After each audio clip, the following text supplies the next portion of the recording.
Naiz irratian, bigarren kafea.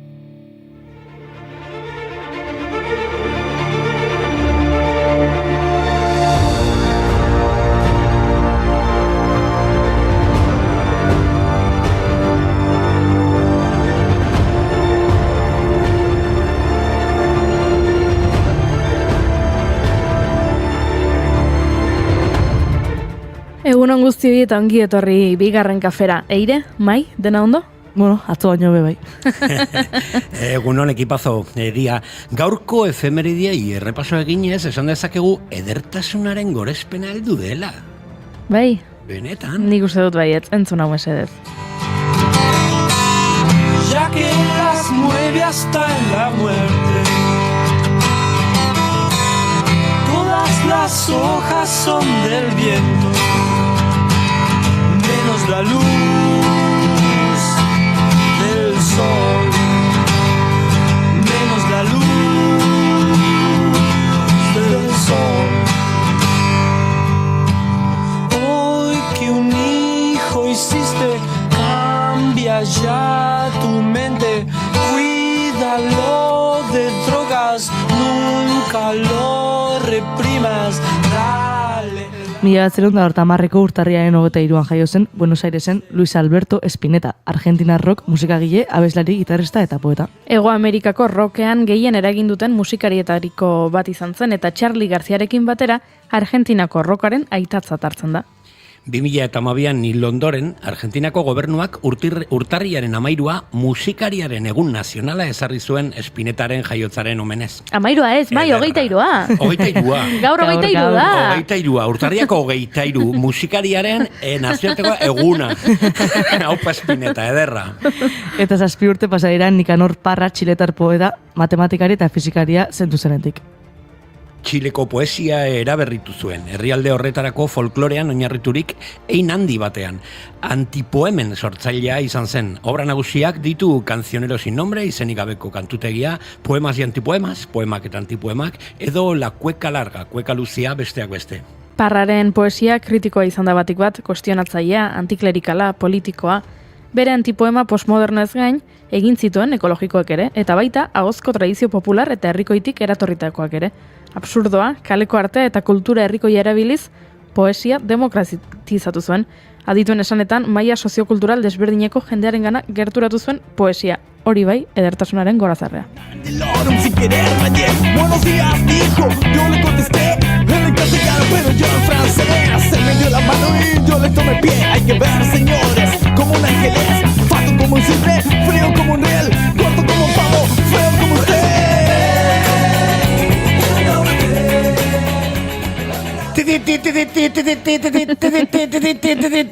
Pinganiotik margolarien galeria zabalek dagoela komunikatzen didate. Bai, artista plastiko batzuk aipatzekoak dira, gaur, adibidez, Mani. Eduard Manet, 1892an jaio zen Parisen. Frantziar margolari eta grabatzailea izan zen. Errealismotik impresionismorako trantsizoaren eragile nagusienetako bat. Bide berriak zabaldu zizkio margolaritzari. Alde batetik bere garaiko gertaera eta usadioekin hartzen zituelako gaiak, eta bestetik eta hauxe da garrantzitsuena, margolaritzaren definizio aldatu zuelako. Oihalean marrazutako arrastoen antolamenduan nabarmentzen baitzuen irudikatutakoaren gainetik. Eman zenidan itza, apar gainean bitxa, uingailurrean, odeizan aingura, itxasoan euria, maite berba zuria, promese derrura.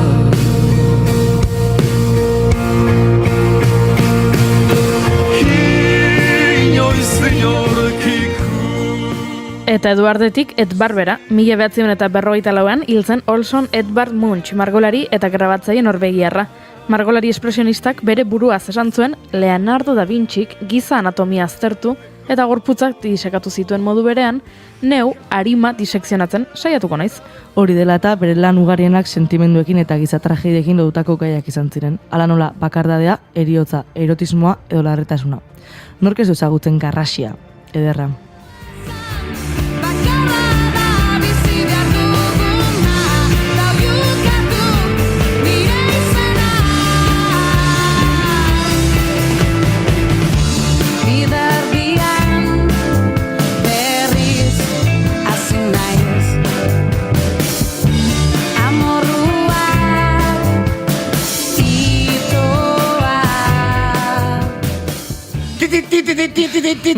Margolarien galerian jarraituz ezin dugu ahaztu Salvador Dalí, surrealismoaren genio handienetarikoa. Madrilen eta Parisen ikasi zuen eta Luis Buñuel, Federico García Lorca, André Breton eta Pablo Picasso moduko egileak ezagutu zituen. Salvador Dalí, margolarien lan haueto ezagutzeko, Figueresera, Gironara, joan eta Dalí antzoki musea bisatu besterik ez dago. Beste mundu batzuk daude, baina mundu honetan bizi dira. Surrealismoa. Dalí ere bai. Baita. Burnt toast and coffee, slow jam, the R&B. I might be spinning your wheels, but damn, you'll be feeling me. You'll see.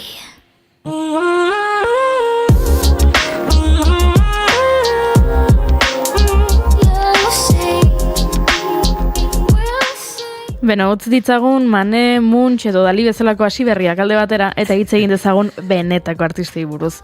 2016ko gaurko egunez hiltzen Madrilen euskal margolari ospetsuenetako bat, Sofia Gandarias. Sofia Goiriena de Gandarias, Sofia Gandarias izenez ere ezaguna, 12 urterekin hasi zen margoten Gernikan. Haren margolanak mundu osoko museo eta galeritan ikus daitezke. Haren obrak denboraren errealitatea azaldu nahi du. Musikaren eragin handia izan du, bereziki Mozart, Mahler eta noski Verdirenak.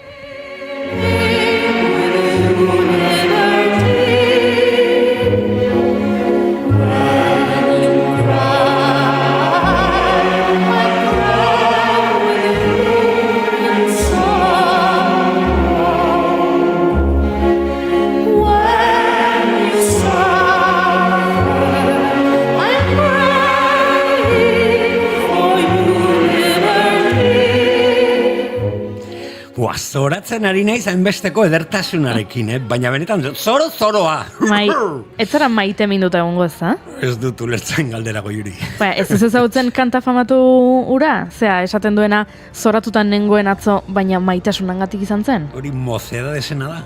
Bete-betean, bai.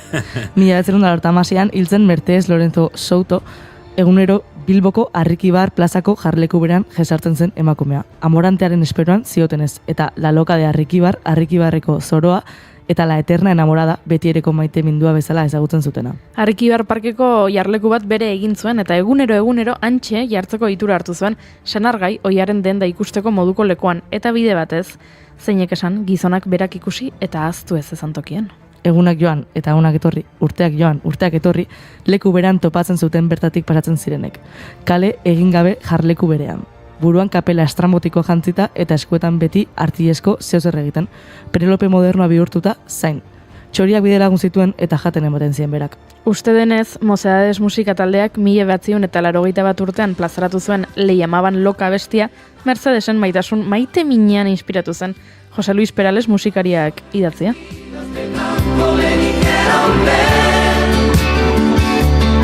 Y ella gritó, no señor, ya lo ven, yo no estoy loca, estuve loca ayer, pero fue por amor. Y los muchachos del barrio me llamaban loca. Benetan, saioaren hasieran hainbesteko edertasunarekin flotatzen ari naiz. Nola deitzen da hori? Stendhal sindromea? 1783ko gaurko egunez jaio zen Stendhal Grenoblen eta bere izena daraman sindromeari buruz gehiago jakin nahi baduzu gelditu gurekin. Bai, ze gaur Xabi Tolosarekin de hitzengo dugu. Azkenean azalduko aldigu sekzio aparteren intro mitiko horren letran esan nahia, ezakit. Bueno, eta zirko ederra bada eta matematikak ederrak badira, ez galdu Larraitzaran buruari egingo diogun elkarrezketa, zirkuaren matematika. Zirkuaren matematikak, ederra. Zuek bai ederrak, hasiko gara edo zer? Maitasunean orokeriarik ez badago, ez da maitasuna.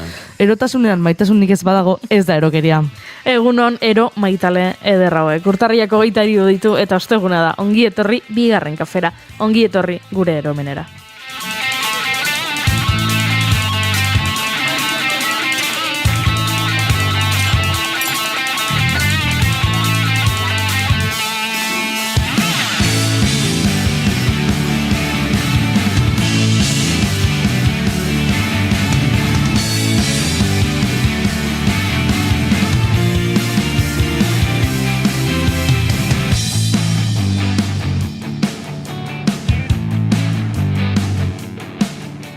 zuekin Eire Maia Manterola, egunon. Egunon.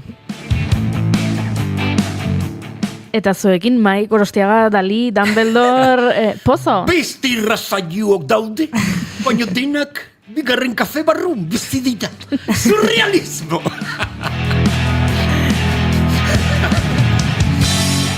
Eta nigo juri ez izarandian hau zue.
Bada agurtzen dut orain, ezin bada ez dugu eginen, baina geuk esan da. Zurekin hitz egin nuen aldian. Esan bezala ongi etorri guzti bigarren kafearen 905 irratsaiora urtarriak 23 ditu, goizak 10 eta 17, gu hemen 3, Laster 4 eta txatean gehiago eta gauza bat esango dizet. Txatean idatzi dute, gogo asko jarri dugula dantzari eta guztiek merezi dugula 10ko puntuazioa, eskerrik asko. Bueno, Gorka Gorka ez dago ados. jarri kritiko nao, sentitzet bihar hobe, baina maite zaituzte. Vale.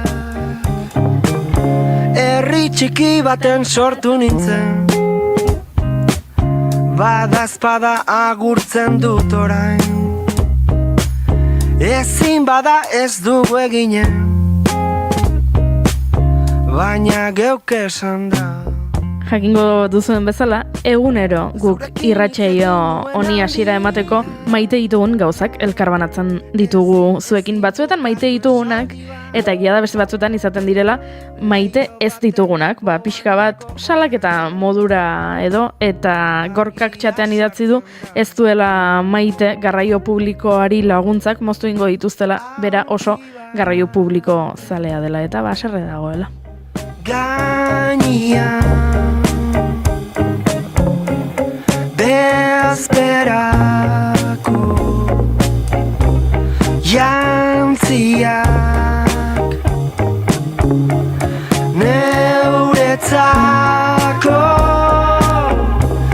tarte bat. Beraz, Maia, osartuko zara? Eguneko lehenengo maite Venga, duta... zen naiz, jo, ni maite dut pixka bakizuen nire kontzeptu askotan abstraktu, surrealistak direla. Bea, egoen nabil, prozesu kreatibo batean, alegiko antzerki taldearekin eszenografi prestatzen, baita gure lokalene bai, beste ikuskizun berri bat prestatzen ere, eta, kaletik juten naizenean, lepoa edo burua juten zaite kontainerretara. Batez ere Tolosan astearte gauen altzarik eta botatzen dituztela, eta karo, beti ideiak edo ikusten duzu maitxo bat edo aulkitxo bat edo zeo zer, igual erabilgarria dela zure proiektu berrian. Eta izugarri maite du sensazio hori, 2 edo 3 neurona lanean dauzkazunean, urrengo proiektuetan pentsatzen eta kaletikan zoazela eta klak batean lepoa horrelako giro egiten du, bidatzeko ea zeo zer berrabilgarria dagoela edo ez dakit, maite du sensazio hori de neurona kreatiboak modo kreatiboan jartzen direnean. Agian bai. Eta Eire Maia Manterola, zuk zer maite duzu? Bi esango ditut bat oso laburra, asko maitet sopa. Zopa? Asko. Asko. Egun hauetan hori bakarrikan jandet, eta asko maitet sopa bero sartzen horroa. Eta gero, badao serie bat, Normal People izenekua. Jende asko entzun diotena, etengabe, eta hori, hanbeste entzun duzula ez dakazula hau ikusteko. Atzo erabakin nun ikusten hastia, eta wow, igual astelenean puri-purian komentaukoet, baino da serie bat ola oso errealismotik eta bikote gazte bat neska eta mutilo batena, behain historioa eta unibertsiadea jute jala eta institutuan eta ez dakize eta wow, oso entrañablia eta oso serie polita eta nire maite duta hori zehatzo 9 kapitulo tragaunitu eta gaur falta janak. Así que, oxe. Hau paso aire. Un cariñito como tú.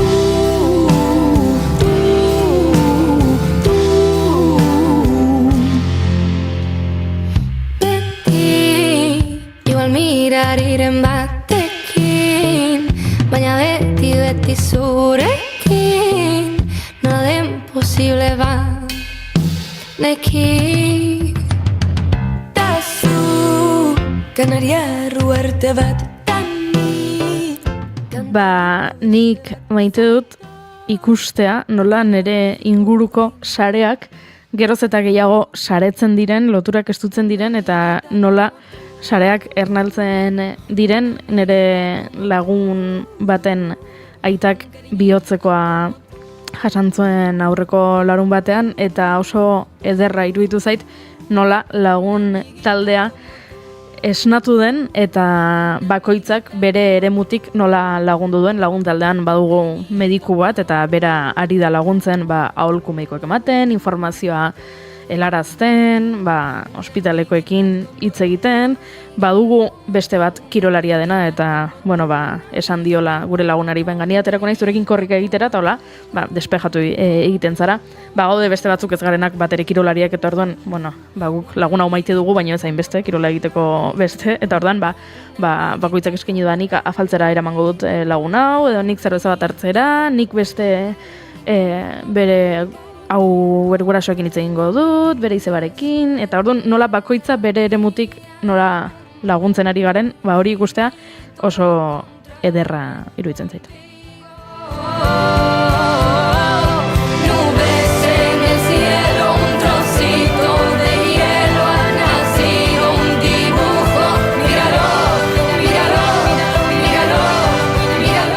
Baina nola gure hurrengo gonbidatua dagoeneko gurean dagoen, berari ere galdetu beharko diogu zer maite duen. Egunon, eta ongitorri bigarren kafera Larraitz Aranburu.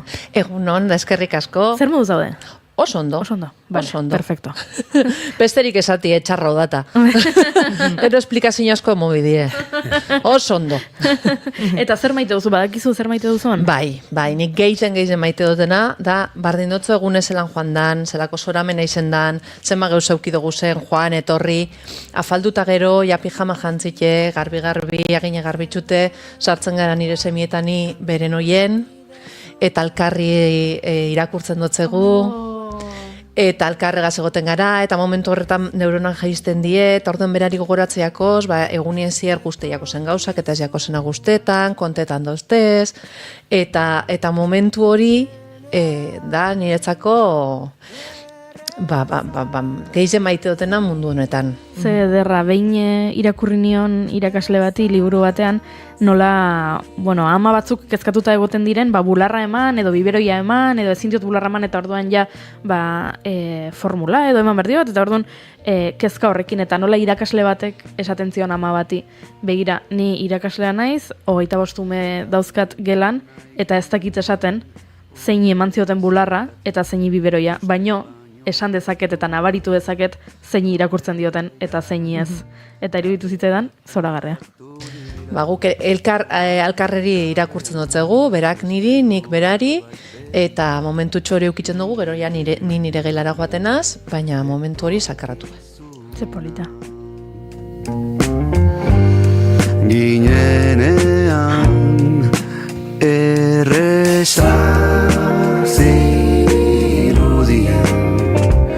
erreza zirudien denak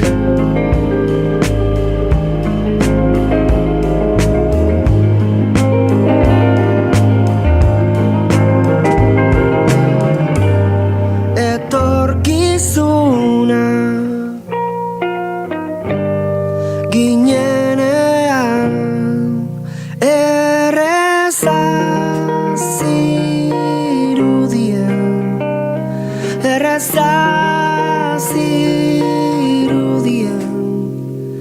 erraza zirudia, erraza zirudia, erraza.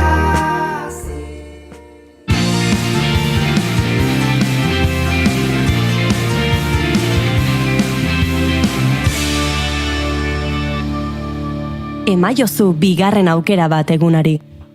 Naiz irratian, bigarren kafea. Siempre has dormido tranquila, casi siempre boca arriba. Nunca he podido entenderlo porque yo no. Dicen que vuelven los pájaros una vez en diciembre. Vuelven cada vez que yo pongo una mano en tu vientre. Zientzia herritarran du fokua lehenizkata zientzia taldeak. Ekintza herrikoien bitartez, esaterako erakustaldiak, irteerak, lehiaketak eta tarteka bertso saioren batekin ere, zientzia du izpide elkartonek. Oinarrizko ekintza adituek emandako hitzaldiak dira, eta denak irekiak dira. Baina gehien bat helduentzako daude eginak. Interesa duen edonork har dezake parte bertan. Me gusta el café recién hecho, sin azúcar ni nada de eso. Nunca he podido entenderlo porque a ti no. Dicen que vuelan los pájaros una vez en diciembre. Aurten elkarteak 4 ziklo aukeratu ditu, eta lehenengoa martxan daia da. Urtarria matematikaren bila izenpean. Eta EHUko Zientzia eta Teknologia fakultatearekin elkarlanean, antolatutako saioak ostiralero Beasaingo igartza jauregian izango dira. Iaren 10ean burutu zen lehena, eta abian da oraindik 2 saio falta dira.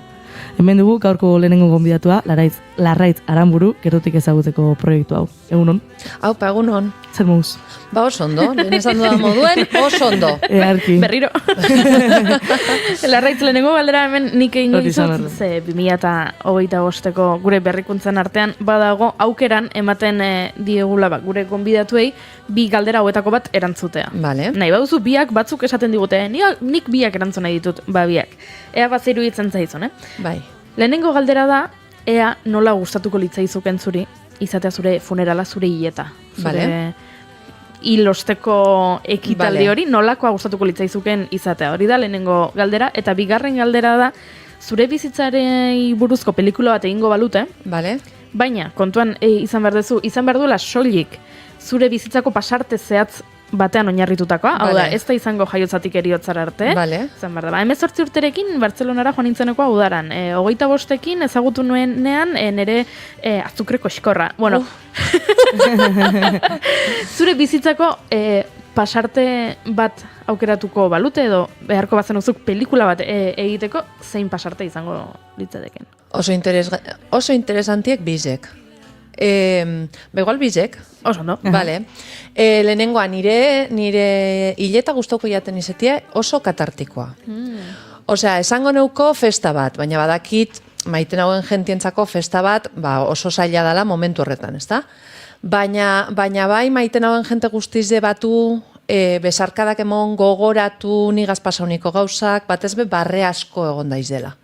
Osea, naiz eta tristura hori existidu, barre asko egon daizela hauein banekoa, bestien banekoa, edo hau itzen gendunekoa. Hori izango litzateke nire desioa, ezta? Asko gustatzen zait, erantzunen artean, nolako aniztasuna dagoen, ze duela aste batzuk odei arrastoa etorri zen, eta berari galdetu genionean, berak esan zuen, nik nahi da jendak negarra egitea, jendak triste, eta jendak negar baten, izatea dena grisa, eta iluna, eta begira.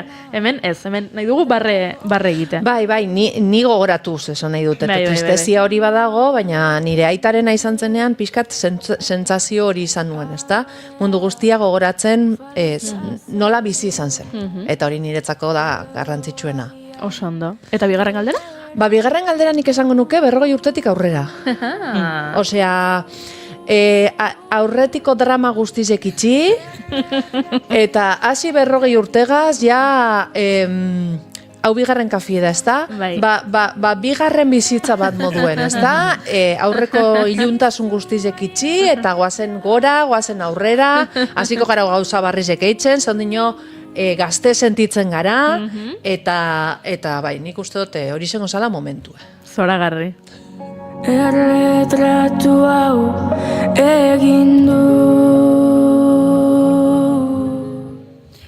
Bueno, behasainia jongo gara, Bai. Lemniskata zientzialkarteak antolatzen dena hoi, urtarria, matematika bila, aurten hasi da ziklo horrekin bere izugarrizko lana egiten dutelako lemniskatako lagunek, eta zein aurkitzen dut agendatan, eta bai, zirkuaren matematika itzaldi, izenburua duen itzaldin bat.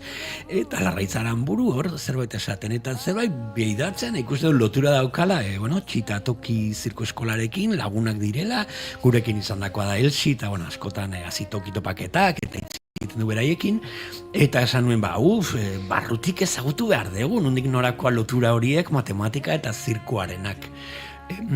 Azteko igual lemniskatako nolatan jartzen dira zurekin harremanetan, nola sortzen da interesa? Bueno, ni izetez, parkatu, unibertsitateko irakaslinaz, eta Raúl Ibañez urte askotan etorri da lemniskatara, beren horrek emoten, eta ni Raúlen lagunenaz, eta ordema berbetan baten, eitzen dabe lemniskatan dau, eta euskeraz gure dabe, eta esan otzona, ni interesa haute egongo nintzen, zen nire divulgazio asko guztetea, jentea gana hurbiltzie, eta zauzten, bale. Eta pasan urtien izeteko izan nintzen, azkenien arazo pertsonalagatik ezin izan eban, eta urton, heldu da lemniskata azitoki topaketan ostien, eta azitoki topaketan egon nintzen, ni bebai trapezioan, txitatokin maik esan daben moduen, ibiltzenaz, eta parte hartu neban, eta esan ontzon Elsiri, datorren urterako ze iruditzei atzu, egiten badugu zer, zirkua eta matematikari buruz, azkenien lotura daukie, eta politxizional da, eta umea jolazteko, eta bueno, kalabin kalabero, maleta eta guztia gertu naz. Bueno, venga, vale. Bai, esan behar dugu, streaming bidez jarraitzen duten irratsaioa, honezkero ikusiko zutela, maleta eder bat, Fibonacciren sekuentzia da hori? Bai. Fibonacciren espiralarekin ikusten ditugu boltsak, argazkiren bat, ispilu bat ere ikusten dute hemendik, denetarik dago maleta horretan, hola, irrati FM-etik entzuten ari direnek ez dute ikusiko, baina gero nahi balin baduzue, sartu irratsaioa bukatzen denean, gure YouTube kanalean adibidez, eta eman atzera, eta ikusiko duzu, maleta eder bat ikusiko duzu, zen maleta hundia jartzen dute txatean, bai, hundia da eta ederra da, eta vintage da, ez da? Vintage guztiz, bai. Bigarren eskukoa, bigarrena, igual izango da, 10. eskukoa erosi nuen, eta hau da, Elsiren esango dugu grina pizkat jarraitzeko, Elsik beren espektakulo bakoitzerako edo beren gauza bakoitzerako maleta bat dauko, eta guztu jaten ideia, eta esan eban banipe bai, maleta bat hartu behar dut, eta bai handiz hartu neban, ze beten bierne ban.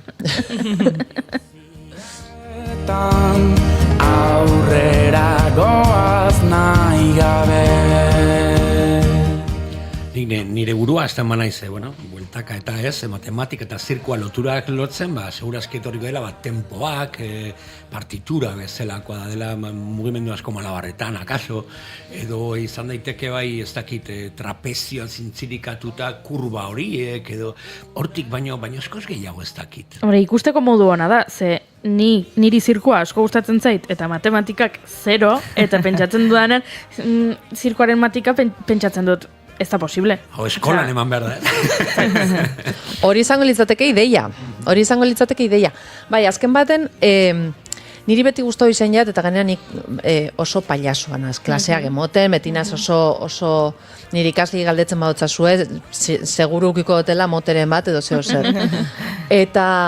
Eta nik matematikan parte guztietan ikusten dudaz. Osea, esan nahi dut, kotxe bat pasatzen dau, eta gurpilean matematik ikusten nau. Orde, ni zirkure joan nintzenean, bai, matematikak ikusten ebazan parte guztiz, eta baina, klaro, nik ulertzen dut, nire mundua ikusteko modue ez dala jende normala dena. Bueno, normala, zer da normala. Baina, kontu da, iruditzen jatela, zirkua, hain gauza polite, mundu guztiz ere guztetaiako. Eta oso modu hon bat matematika hurbiltzeko. Azkematen matematika asko dauatzien. Eta matematika batzuk oso sakonak. Eta alan dabe, zirkuen bista horretatik begiratute, behizien alda politxagoa. Eta nik esango nuko, aldirezen truko guztizetan dauela matematika. Nik lemnizkatako zikloan ineban berba, alde batetik lirari buruz, vale? Beste alde batetik soka soltea, beste alde batetik malabarietan gelditu nintzen flipaute. Ze, hasi nintzen nien malabarien atzin dauzen matematikak begirituten, osea dau, pilo bat. Eta horregaz gelditu nintzen oso harritute. Eta bukatzeko mortalak. Eta horretan zentratu naz, eta horregaz erlazionatute dau, txestosu esan lehen sarreran. Eta Leonardo da Vinci guzteteiakola, horratzen dau Fibonacci. Eta horregaiti dinotzuet, da osela pilo bat elementu, eta oso interesantiek. Eta nahi badozuen non ondik hasi, ni hasiko nintzake malabarietatik. Zeda, osea, ni itxin ninduen alusinaute. Ze malabariek, naiz eta matematika ez jakin, naiz eta malabaristak matematika ikesi ez, malabaristak papela eta boligrafo ateratzen dabe malabariek itxeko. Bai? Bai. Nik gelditu nintzen alusinaute. Numerologia deitzen den zeo zer erabiltzen dabe, eta eurek jaurtiketa bakoitzari zenbaki bat emoteotzie, bale? Orduen, eskuen geldi dauko zunien da 0. Esku batetik bestera pasatzen dozunien da 1. Oin, 2 izango litzateke eskuberien, bale? Eskuberetik eskuberera altuera txiki batekin. Bale? 1 izango litzateke, 3 barkatu, 2aren altura honekin esku batetik bestera. Eskemen mikrofonoagaz, igual ez da turteten. 4 izango litzake eskuberien barriro, baina gora hau. Eta 5 izango litzateke, holan, eta lan jarraituko litzateke. Pariek direz eskuberien, eta inpariek esku batetik bestera. Bueno, malabare bat ein alda, baldin eta batzen dozu zenien zenbaki hoiek, eta zatitzen badozuz pelotako puruegaz, zenbaki osoak urteten badau. Bestelan ezin dain. Bai. Nere urak gauzazkostu ulertuko gara. Magia da, Baldaziztekoa. Adiez, lau pelotakin, nik entzun daukat, 5 baino zailagoa dela. Eta eragina izango dula emaitza horrekin. Claro, zati lau pelotarekin, azkenean zati lau egin behar duzu, eta lau da, bueno, zati bi. Bueno, ez dakit zentzorretan hori dauka, baina adibidez, asko erabiltzen den truko bat da, lau bat. Negaz, lau, eta hau esku batetik bestera. Dori egin alda, zergaitik lau gehi bat bederatzi, zati 3. Baina zukein nahi badozu, lau, bi, ezin da, lau gehi bi 10, zati 3,3. Ezin da egin. Hori frogatuta dago, bueno, nik ez dut froga matematikorik ikusi. Suposatzen dut fizikagaz erikusi daukola, orduen fizikagaz indarrak, altuera, nik gitxi gora bera indotez altuerak, malabarista batek perfectamente daki zein altuera izen bida ben. Baina, bai, oso interesagarrize. Eta ganera, nik asko ezagutzen dute zen gauza batzuk, bebai dauz atzien, grafoak. Flipante. Zer da grafo bat? Vale, grafo bat izango litzateke, mapa bat izetilez, vale? Mapa horretan jartzen dozuz erpinek, vale? Eta erpinek izango dire, joan alzaren lekuek. Eta erpin batetik bestera doien ertz bakotxa izango da bide bat. Orduan, zuk mapa bat, einaldozu, puntoz eta marraz loturiko marrazki bat moduen, ez da? Bori izango litzateke grafo bat. Eta ikusi leike ez malabariek grafo bat moduen. Zuk hartzen dozu, hartzen dozu solan, eta hori izango litzateke erpin bat. Erpin bat izango litzateke momentu baten malabaristak zelan dauko zen pelotak. Kasu honetan, eskumean dekotez 2 eta eskerrien dekot 1. Pausu honetatik pasatu algara pausu honetara? Bai. Zelan? bat eginez, edo 5 bat eginez, edo 3 bat eginez. Vale? Oin, alderantzi seinal da? Bai, hau pasatzen badut. Baina kasu askotan, adibidez, badago airean pelota bat, vale? Alde batera joan alda, baina bestera ez. Zergatik? Baina inertzia bat daroalako. Orduen, grafo horrek, dire grafo orientatuak, eta balio dozku karo, posizio batetik beste batera pasatzen, nik pentsetan dut, dano dakigule, bitxo, mendikona pasau alnaz. Vale? Baina esaten, 3 pausutan pasau algara posizio honetatik beste honetara? Klaro, hori jagatxaua da. Eta grafoa aztertzen badugu, esan aldotzagu malabaristare, bai, eta enbiodozu 5, 3, 4. Eta tu, egin aldau. Bueno, honek esan nahi du, batzutan, hola, pelikula zarretan eta agertzen denean gazteren bat esaten duena, ikasketak utzi eta zirkora batuko naiz. Ez zula. Balanera. Gezurra da. Ez zula balio, horrek. Bueno, bai. Askotan, matematikagaz hori pasetan da. Erakusten dozkue, derivatua. Eta benga, ikesi buruz taula bat. Da zetako erabiltzen dan, ez dakigulez, ez jaku guztetan. Baina jakingo bagendu benetan, zetako erabiltzen dan, ikesiko gendun beste gogo bategaz. Eta horregaitzik, nik zirkuaren matematikak erakutsi nahi dudaz, horregaitzik. Zoragarria. Ziko diazu, aipatzen nuen aipatzu dugu Eduard Manet eta Edvard Munch. Aipatzen nuen beste Eduardo, dela Eduardo Sáenz de Cabezón, lagun mina. Eduardo Sáenz de Cabezón aurkezlea telebistan Laika Orbita Laikan. Eta bere garaian, ipuin kontalaria izan da. Bera kontatzen zituen ipuin matematikoak. Gero berak irabazi zuen, badago lehiaketa bat, dela Big Bang V-kin, Big Bang Theory, monologisten lehiaketa bat Londresen irabazi zuela, bere izenburua zan un teorema es para siempre. Esate, diamantek ez diabetiko. Teoremak bai. Maitatzen baduzu norbaiti teorema bat oparitu.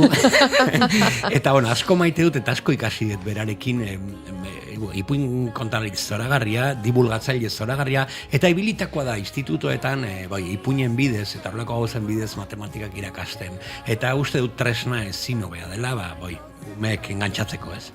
Bai, nire helburuetako bat hori da, ikusten dut, Eta gainera ez dakit, elengo gunien, lemniskatako batek esan dozten, behitu, matematika da, gai bakarra, gurasuek umieri esatuetzina, behitu, ni oso txarra nintzen, hasik lasai.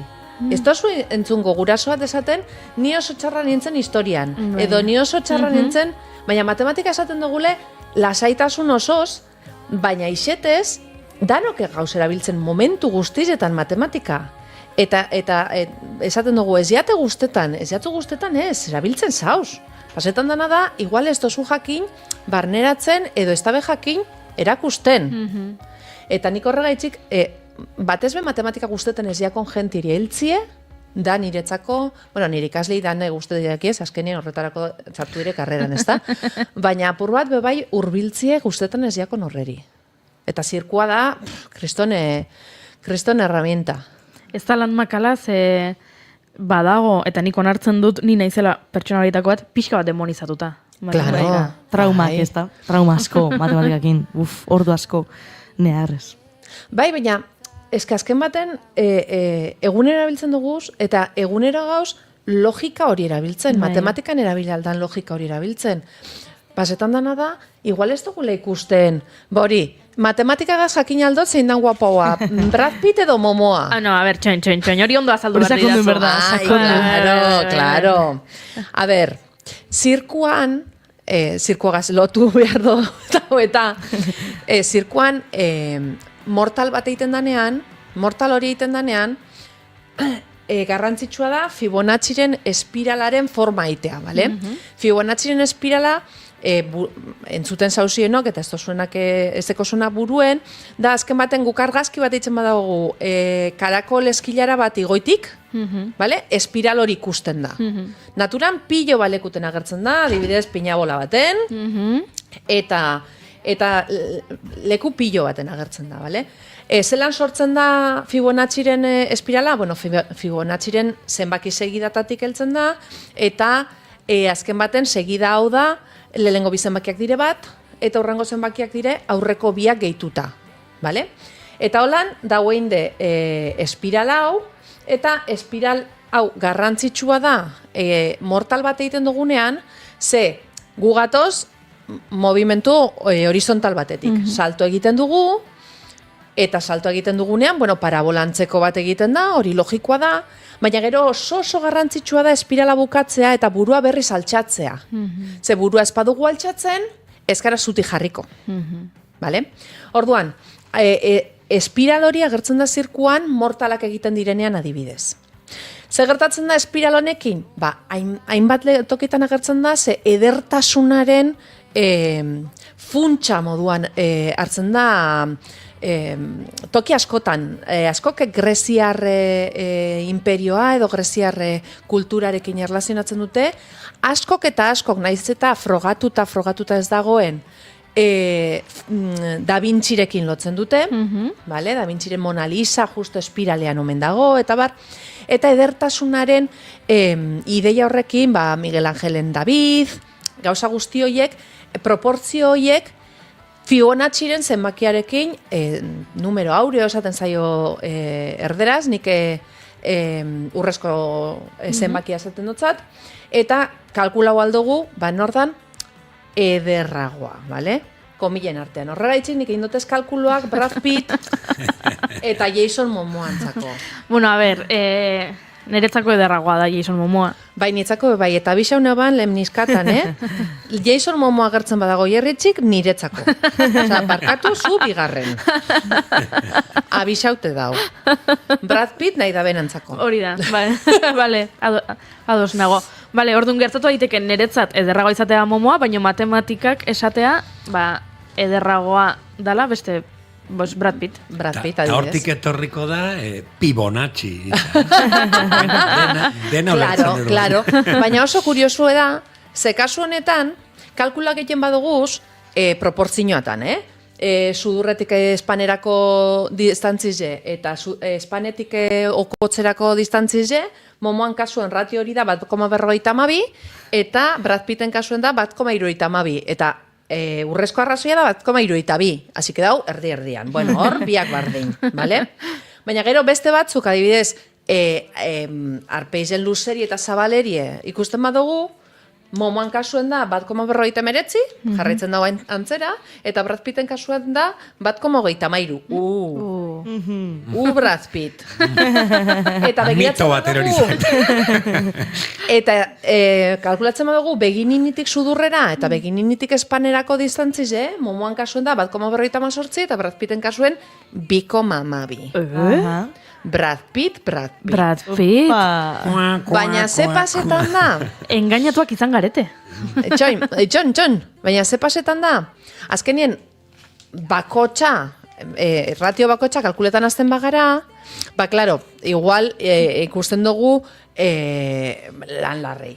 Da batez bestekoa kalkuletan dugu. Vale? Brad Pitten batez bestekoa 1,76. Momoarena 1,44. Ze pase da? Hori da. Ze pase da? Bueno, Brad Pittek dekoz balioak oso urrun, baina batzu goitxik, eta bestatzu betik. Eta orduan batez bestekoan... Batez bestekoan, orekatu iten da. Da ze pasetan da? Begiratzen badozu Googleen, Brad Pitt da super aureo. Baina gero begiratzen badozu, benetan, ipiniko baleukie... Hori, distantzia aureoak, Brad Pittek ez dauko Brad Pitten antzik. Vale? Bariz. Jason Momoak dauko danak nahiko hurbil, izenezik justo sudurra dauko la pizka zabala, horregaitzi bajatzeako 1,44, bestelan 1,50 piko izango litzateke, baina danak azpitzik. Orduen, ez dugu eitzen batez besteko hori, baina ikusten dozu Momoa perfektua komilen artean, eta Momoan antzauko. Orduan, klaro, zein da ederraua, Basutzako eta nitzako momoa. Momoa, guretzako Listo. momoa. Bai. Eta horregatik nerabe guztik klasifikadoratan eta horrelako kuadernotan ipintzen dute prit eta momoren argazkia. Matematikak ikasteko instituton. Claro, a ber, gauza bat esango dut. Nik uste dut ja pit eta momoa gelditu direla, pixkat, osea, nik akarten dodaz nire garaikoak direlako. Bai, egia da. Ja, oin beste batzuk ipintzen dut. Klasifikadorak iguale bai gelditu dira. Bai. Hori bai. Daukat falta botatzeko bueltada emateko. A ber, hemen jartzen dute Jacob Elordi jartzen dutela orain. Claro, Aha. eske Jacob Elordi Ulertza, gauza asko dauzka. Batetik ederra dela eta bestetik euskalduna dela. Orduan doble puntuatzen du. Claro. Baina bakizu zer, Jacob Elordi pentsaunen eine ban, zegana eske Elordi da. Bai. Eta, ni, bakizue pelotaria Elordi, nire lehengusua da. Ah, bai? Bai, Eso tope da da. casa. Dena gelditzen da etxean. Eta baina etzegoen olakorik Jacob Elordinen denik. Ja. Orduan, baina bueno, urrengoan. Jo, nik hola ikasi izan banu matematika bere garaian, Brad Pittekin eta Jason Momoakin da. Hombre, Hola bai. Bueno, edo Brad Pittekin eta Jason Momoakin izan beharran horrelako irakasle batekin, horrelako hemen pasioa nabaritzen da, Bai. A ber, pasioa badeko, toin nire ikaslik ez dakiz esaten da bien. Baina bai, pasioa bai. Osea, igual esango da bien sobreaktuatuan azela pixkat, baina ez dut uste esango da bienik pasioa falta jatenik. Ba, hori da behar duguna, ez da mai? Bai, nik horrelako irakaslekin, eske ez dakit, Eduardo antzekoa da, Edu antzeko zerbait, pasioa jartzen duzuen, zuen, ez dakit, gustatzen zaizun bokazioa Claro. zoragarri hortaz, eta gainera zirko eta matematikak ustartuta, hemen askotan aipatu dugu, zirkoan ez dela esaten saiatzen, baizik eta entrenatzen. Eta horrek badauka zer ikusian zenbakiekin, numeroekin, konstantziekin, errepikapenekin, hortikatzen, ez dakit pentsatzen, matematika dagoela ere. Bai, osea, parte guztizetan, nik hemen ekarri dodaz, osea, izeberran punta. Osea, dau parte guztizetan angeluak.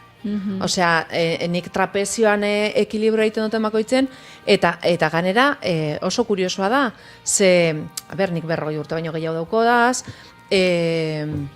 elastizidade aldetik nahiko ondo nau, baina indar aldetik ezain beste. Orduan, atzogo nintzen zirkuan, eta nire irakasle kekok, Elsine senarrak, esan dozten, eske zelako arraroa dan, kosteta jatzune, posizionetara heltzea, da gero hemen daukozun oreka, dinotza, baina eske hemen angelua dauz, besterako indarra bidot. Claro, horro dena da asuntu, matematika. Larraik bizitzan dena da matematika. Hombre, claro. Dena azaltzen da matematikarekin. Ondorio hori da, Bai. Ufa. Baina eske danien da, erabakizek hartzen dugu zenien, dana da matematika. Eta askotan ondo egiten duguz, baina intuizioz, honek elzigaz berbetan aspaldizon, baina zirkuen dabizenak ez dakiz ezune gauza guztizek, ez, baina erakutzi dotzie ondo egiten, intuizioz ikesiko balako batek, eta gero joan direz ikesten bat abestien gandik, eta ez da ikusten atzien dago matematika, baina bai eitzen dabez gauzak zuzen. Eta adibide moduen ganean jarri genduen, ez dakite ikusita dauko zuen bideo bat, Almeida, alkatea, mortal bat eitzen saiatzen. Oa, nati ikusi. Orduen dau, koltsoneta baten, bi maromo alboan, eta Almeidak egiten dau salto, a lo Superman, eta jausten da tripaz. Da ikusten dozuz, alboko maromo bizek, buru ezin sartute, lehen esan dutzutena. Buruek, buelta hori emotie, zelako garrantzitsuedan, eta moten du tripakaso bat, osea, eske buruz bez, tripakasoa. Horregaitzik, orduen, parte guztizetan dau, eta oso polite da, gauzak lotzie eta ikustie batetik besterako erlazin hori. Eta maletari, zenbat kilometro geratzen zaizkio? Ui, aldizen guztizek. Nik ganera, esan dut, Bizkaiera zingo dut, beste lekuetan batueraz, eta joan behar bau Madrilera, gaztelaniaz bebadakit. Ja, Londresera, hor ja prestau beharko neuke apurtxu gehiago. Baina, bai. Sorte apur batekin, kilometrotxo batzuk bai. Ontsa zitxe dau, ondino nekatu barik dau, así que mongotzaguz kilometroak. Zoragarri, Larraitz Anaburu, eskerrik asko gurera etortzeagatik. Zuei, gonbidatzeagatik. Oso tarte ederra pasa dugu zenbaki eta zirko artean. Eskerrik asko. Beste bigarren kafe bat hartuko dugu aurrerago. Bale, bai. Beste numero bat ingo dugu. Besteren bat, bai. Ganera gauza asko gelditu jatez maletan atara barik.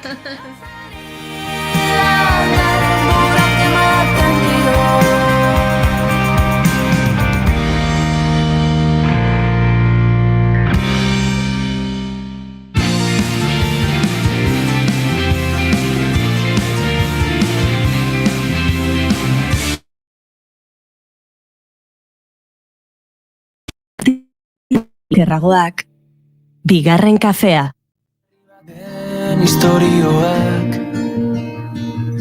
nola zaintzen zuten, nola maite zuten, haien ahotan bizi zen hizkuntza. Egiko esku atxeden hartu ezak. Eta maleta batetik bestera, ze maletetaz asko dakien bat da, Inigo Asensio Elurbide pentsa zen badakien maleten inguruan, aireportu batean dagoela oraintxe bertan. Egunon, Inigo? Egunon dizuela, moduz. Oso ondotazu? Ondo, aipatu dituzun maletak eta hemen nabil nire bizitzako ekipaje edo maleta errekorrak betetzen, atzo Bogotan nire lagun Lauraren etxerik abiatu horretik baskulartu eta dena konfirmatzen hasi nintzen, eta bai, dena bere pisuaren barruan zegoen, baina batuketak 57 kilo ematen zituen. Ez da oso gauza normala. Baina ondo, bi maletak Hondarri beraino fakturatuta daude, bi hondiak. Ostia eharra mantziaten atzo bigarren maleta fakturatzerakoan. Aipatu du Eirek sopa maite duela, nik uste fideo sopa jaten pasako duela urrengo hilabetean, pixka bat gastu kontentzio politikan. Eta hemen Madrilen hegaldi txukuna eginda, nahiko estrategiaz edo egiten ditut bidaiak horrelakoetan, batez ere etxera bueltan lan asko dagoenean, nolabait egunai antolatu otorduak Euskal Herriko ordutegira hurbiltzen hasi, loa ere saiatu momentu konkretu batean egiten, hegazkinen sartzerakoan ez, eta behin afaria zerbitzatu dutela orduan. Bueno, horrelako kontuak eta mentxe nabil aeroportuan zai, hemendik ordu betera edo abiatuko da nere galdia. Hondarribiara, eta Bazkal ordurako Tolosan egon ez. Ara, hemen txatan, jarri dute, joño, Inigo, bezatek, egunon, Ini, bueno, hemen gure entzuleak zure zai, hemen dazkatu zure fansak, Inigo. Bueno, asko nerekin gogoratzen direla oraindik, ze luze joan da azkenean bidaia, uste baino luzeago, eta bai, asko nerekin gogoratzen direla, baina bai, bueltan naiz, Gorkak esan dulen Hondarribian nengoela, ez, baina ia era bidean, eta gogoz eta indartxu gauzak egiteko. Badakit bihar plan sozial xamar bat daukagula bidean Zin Laburraren proiektzioaren inguruan. Badakit gaur gauean nere plan sozialen bat badugula, bide batez hemendik gonbidapena horre laborategian zaudeten nahi. Eta bai, prest pixkate normaltasunera izultzeko, ze azkeneko 6 aste hauek normaletik gutxi izan dute, gauza batzuk kontatzen joan naiz kronika horietan, maite dutetan, 6 aste surrealista xamarri izan dira. Esate zuen Dalik Mexiko ez zuela jasaten, bere lana baino surrealista goazelako, baina Mexikotik alde egin eta Kolonbiara eta Panamara egin dudan bidaian surrealismo hori erabat mantendu da. Eta 6 aste oso xelebre izan dira, bidaia honetan, gauza asko kontatzen joango naiz, zanda bezala batzuk kontatu ditut, baina goizeko 11ak bueltan ditugula, uste dute, azken ordukoari tartetxo bat egin beharko digula. Atea zoia bere... Zukentzen txipa. Ez.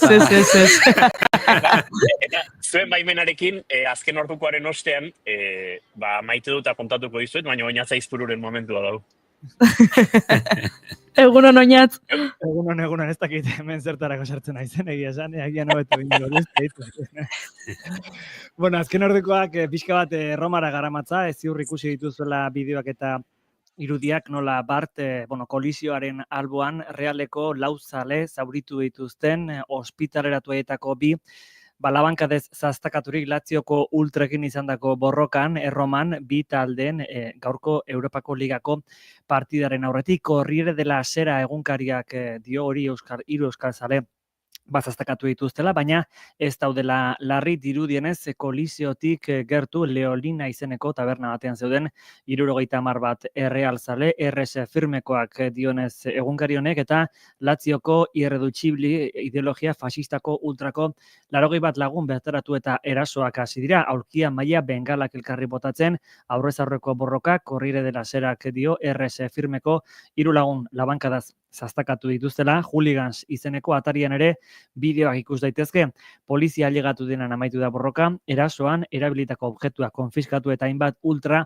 identifikatu ditu poliziak eta orain ikerketa abiatu dute. Poliziak sare sozialetan ere, Lazioko zalek hasi dutela borroka dio. Beraz, 4 real zale zaurituta, haietako 2 ospitalean, labankadengatik, gogoratu behar da, Atletikek ere irailean Romaren kontrako partido jokatzeko irira joan zirenean, han ere euskal zaleak erasotu zituztela, eta hori da pixka bat azken ordua ikusiko dugu, orduek zer nolako bilakaera daramaten zentzu horretan. Eta gaur ere beste greba egun bat Euskal Autonomia Erkidegoan, Araba, Bizkaia eta Gipuzkoan, kasu honetan, hezkuntza publikoan irakasleen greba da hain zuzen ere, 12 eguneko grebetan bigarrena. Bigarren itzuli bat egingo dutelako gero, eta datorren astean aurreskolakoak, garbitzaileak eta jantokietako langileen txanda izango da. Atzokoan Bilbon izan zen manifestazioa eta ordu erdi eskaiz barru, Bilbo, Donostia eta Gasteizen egingo dituzte protestak sindikatzuek. Atzokoan ere kexu agertu ziren, gutxieneko zerbitzuekin, eta grebaren jarraipenarekin lotuta betiko ikamika. Sindikatuek 175 izan zela jarraipena, eta Lakuako gobernu berriz 158 kokatu zuen. Nolabait lankargak arintzea, erretiroa aurreratzea, erosalmena berreskuratzea, enplegua egonkortzea eta bermatzea, lan osasuna, euskerako plan serio bat jartzea eskatzen dute. Alegia, hezkuntza publikoa indartu eta inbertsio publikoa handitu behar dela adierazi dute. Diotenez, lan hitzarmenak iraungita daude, esaterako aurreskolen partzuergoko eta sukalde eta garbiketa langileen hitzarmenak 2009koak dira, irakaslena berriz 2010koak eta hala gaur eguneratu behar dela uste dute. Eta zentzu horretan, une batetik bestera manifestazioak izango dira Gasteiz, Bilbo eta Donostian. Hauxe lagunak beraz kontatzeko genuena. Eskerrik asko oinatz, guk aurrera egin behar dugu, esan bezala hemen daukagu Inigo, eta Inigori kontatu beharko diogu, zer datorren oraingoan, Inigo, denbora ematen dizu bigarren kafea entzuten jarraitzeko, edo hegaldia daukazu ja? Hegaldia 50 minutu barru daukat, beraz, iaia osorik entzungo dut, eta pixkat atzeratzen bada hegaldia, saio oso entzungo dut, bai. Bale, zer dakizu Stendhal sindromari buruz? Dakit bat, zuk erakutsi zeniala kontzeptu hau, 2, edertasunarekin lotuta dagoela, Stendhalazo kontzeptuarekin edo, momentu hartan behintzat ala landu genuen, kolpetik edertasunak, ez zait ondo entzuten ez da. Moztu egiten zaizu, hitza, horrela, zentsuratu da izaten ari zara. Bai, eske estatu opresore hegoaldekoaren hiriburuan nago, eta ze grazia egiten dien Mexikarrei edo Kolombiarrei esaten didanean Eurokopan eta Mundialean Euskaldunok derbi bat daukagula, dela Estado opresor norte kontra Estado opresor sur, Frantziak eta Espainia jokatzen dutenean, eta ikaragarri gustatzen zaie, eta ondo pasatzen dugu horrekin. Güey, cuando sea el derbi tenemos que hablar para ver el partido. Orduan, nola, Inigo zugun guztiz ondo entzuten, hobe izango du bihar kontatzen badigu bere Stendhalazoren bat, bidaia hontan izan duen Stendhalazoren bat, eta orain agurtu egingo dugu, eta konta dezala Maik. Zer dakien Stendhali buruz, ze badaki asko gustatzen zaiola. Nik goatzen naiz, agur Inigo, placer bat. Bera da Stendhalazo bat. Inigo da Stendhalazo.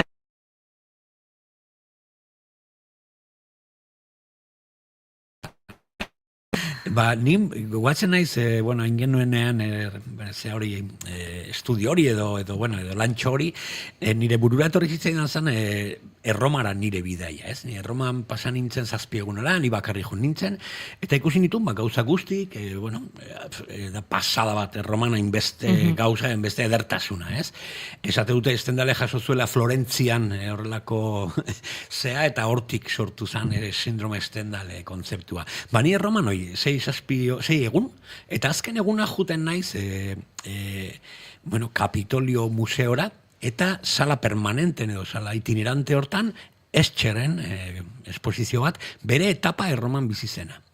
Eta, karo, bere kuadro guztik ondoan zeukaten argazki bat, edo marrazki bat, edo estudioren bat, Erromako puntu konkretu batean. Orduan, nik ikusitakoa pareta etrusko hiek rombo forma dutena, retikulari edo, justo zan bere arraiak eta hegaztik. Eta horti proiektzio hori, eta inbeste estudiok, eta bere zakizer zen baldosak termas de Karakaia ondokuak, bere zakizer zala, la fontana de naseke. Eta orduan, batean izanun horrelako, baina mozkorra bezala, eta ia gau pasa egin nuen, berriro ikusten leku horiek, ia izan dakoak, baina berriro ikusi nahi nituen Escheren begiradarekin. Eta ia gau pasaz jun nintzen autobusea, eta izanun horrelako mozkorra, orgia emozionala, pozik ia malkoz, eta naiz goaratzen, denbora eten egin zan, eta izan nun horrelako estandalazo. Eta uste dut aipatu nuela horrelako estudioan. Gehiago oraintxe azalduko dizuegu zer den estendalazoa, zergatik duen izen hori, nondik sortzen den, nun duen oinarria, eta gure aurkezle eta kolaboratzaileei eskatu genien, duela, ez duzut esango noiz izan zen, ze denbora azkarri pasatzen da, baina behin eskatu genizkien, beraien estendalazoak gure aurkezle eta kolaboratzaileei, eta berreskuratu nahi izan dugu audio hori, ze benetan oso gauza interesgarriak atera ziren, proposamen interesgarriak atera ziren, nazioarteko leku batzuk, Euskal Herriko beste leku batzuk, ze estendalazoak edozein lekutan gertatu daitezke, beraz, aizue, zuekin elkarbanatu nahi genuke, eta hauxe da, estendalazo bat. Imaginatu Amaia eta Maitena Florentziara bidali ditugula. Joan direla hemen gure laborategitik, joan dira Florentziara. Eta han daudela. Turismoa egiten aritu direla, ufitzi galeretara joan direla, hainbat museotan ibili direla, eta hotelera itzuli direla. Entzun behaien konbertsazioak. Ez daki ze gertatu zaiten, bino, astu intzait, nun nahon? Etzan egin behar naiz. Meditxi kaperako estatuek beldurtu egin naute oso nekatuta sentitzen naiz. Hori, jaun Andreok, estendalazo bat da. Kasu honetan bi. Amaiak eta Maitenak Stendhal sindromea pairatu dute Florentzian.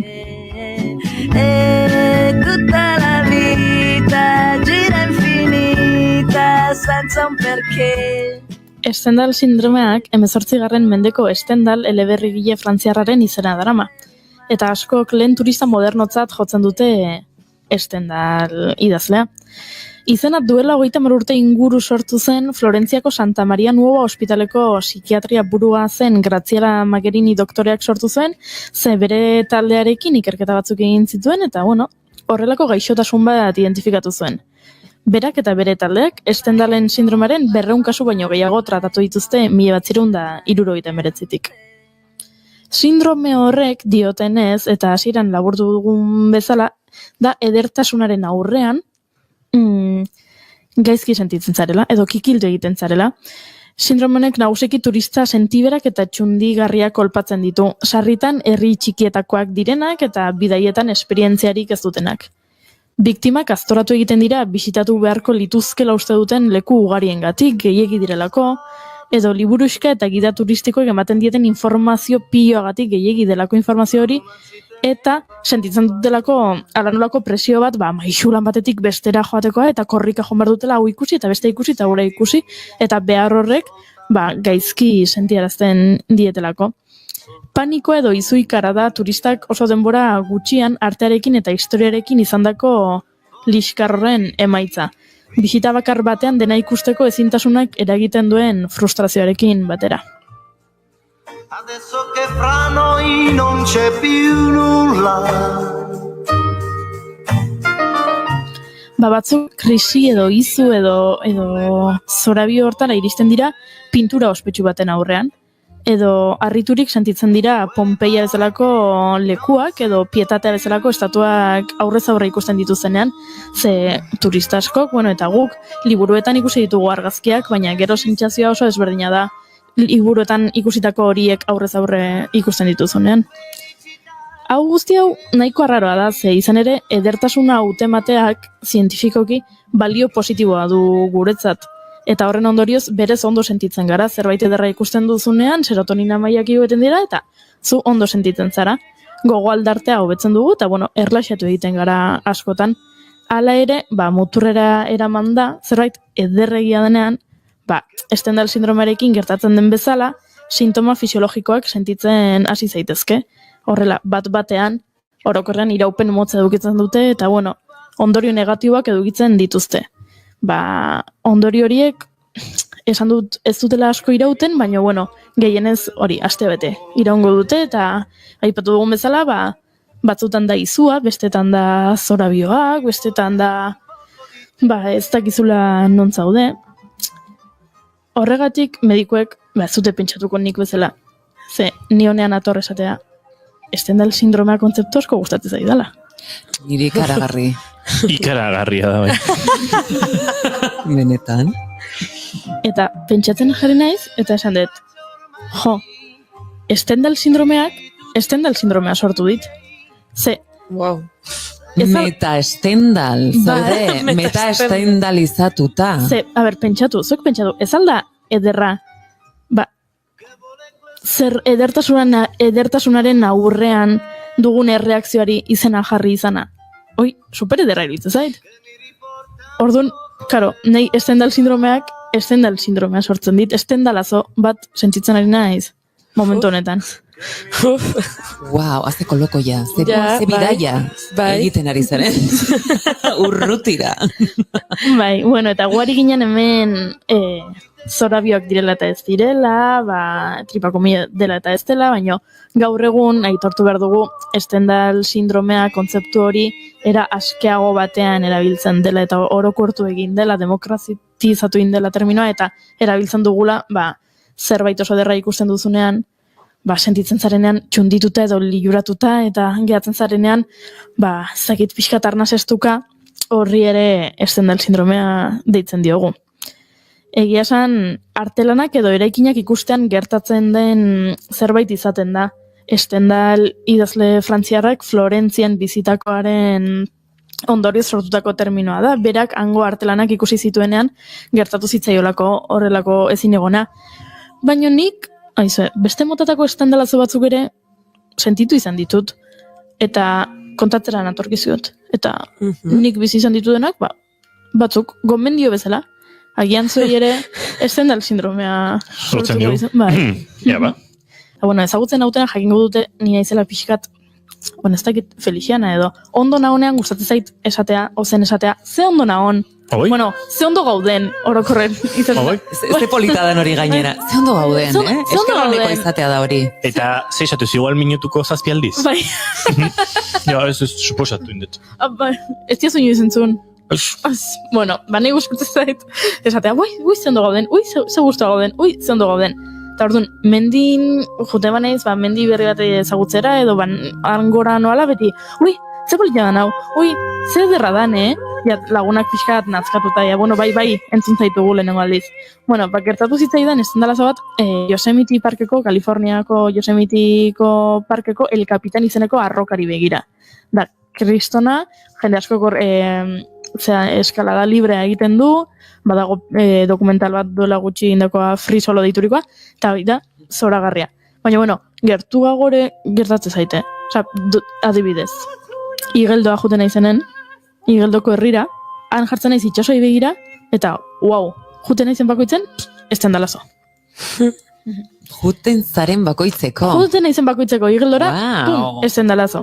Baina, ni hain ez hemen nire sekretua kontatzen eta nire Stendhalazoa kontatzen, eta enaiz bakarra izango ez, bigarren kafeko aurkezle eta kolaboratzaileei eskatu diet behaienak kontatzeko.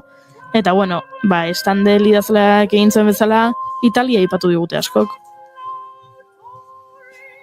Nik horrelako emozioa sentitu izanen oroitzapen fuertena daukatena, izango zen Romako San Pietro Basilikan sartu nintzenekoa. Zauka zer ikusik erlijioekin, baizik eta horrea sartutako horrenbesteko edertasunakin, kupularen tamainakin, eta eskalakin, eraikinak edukan eskalakin, de repente, wow, bai, ez dakit zerbait barrun esatezula, wow.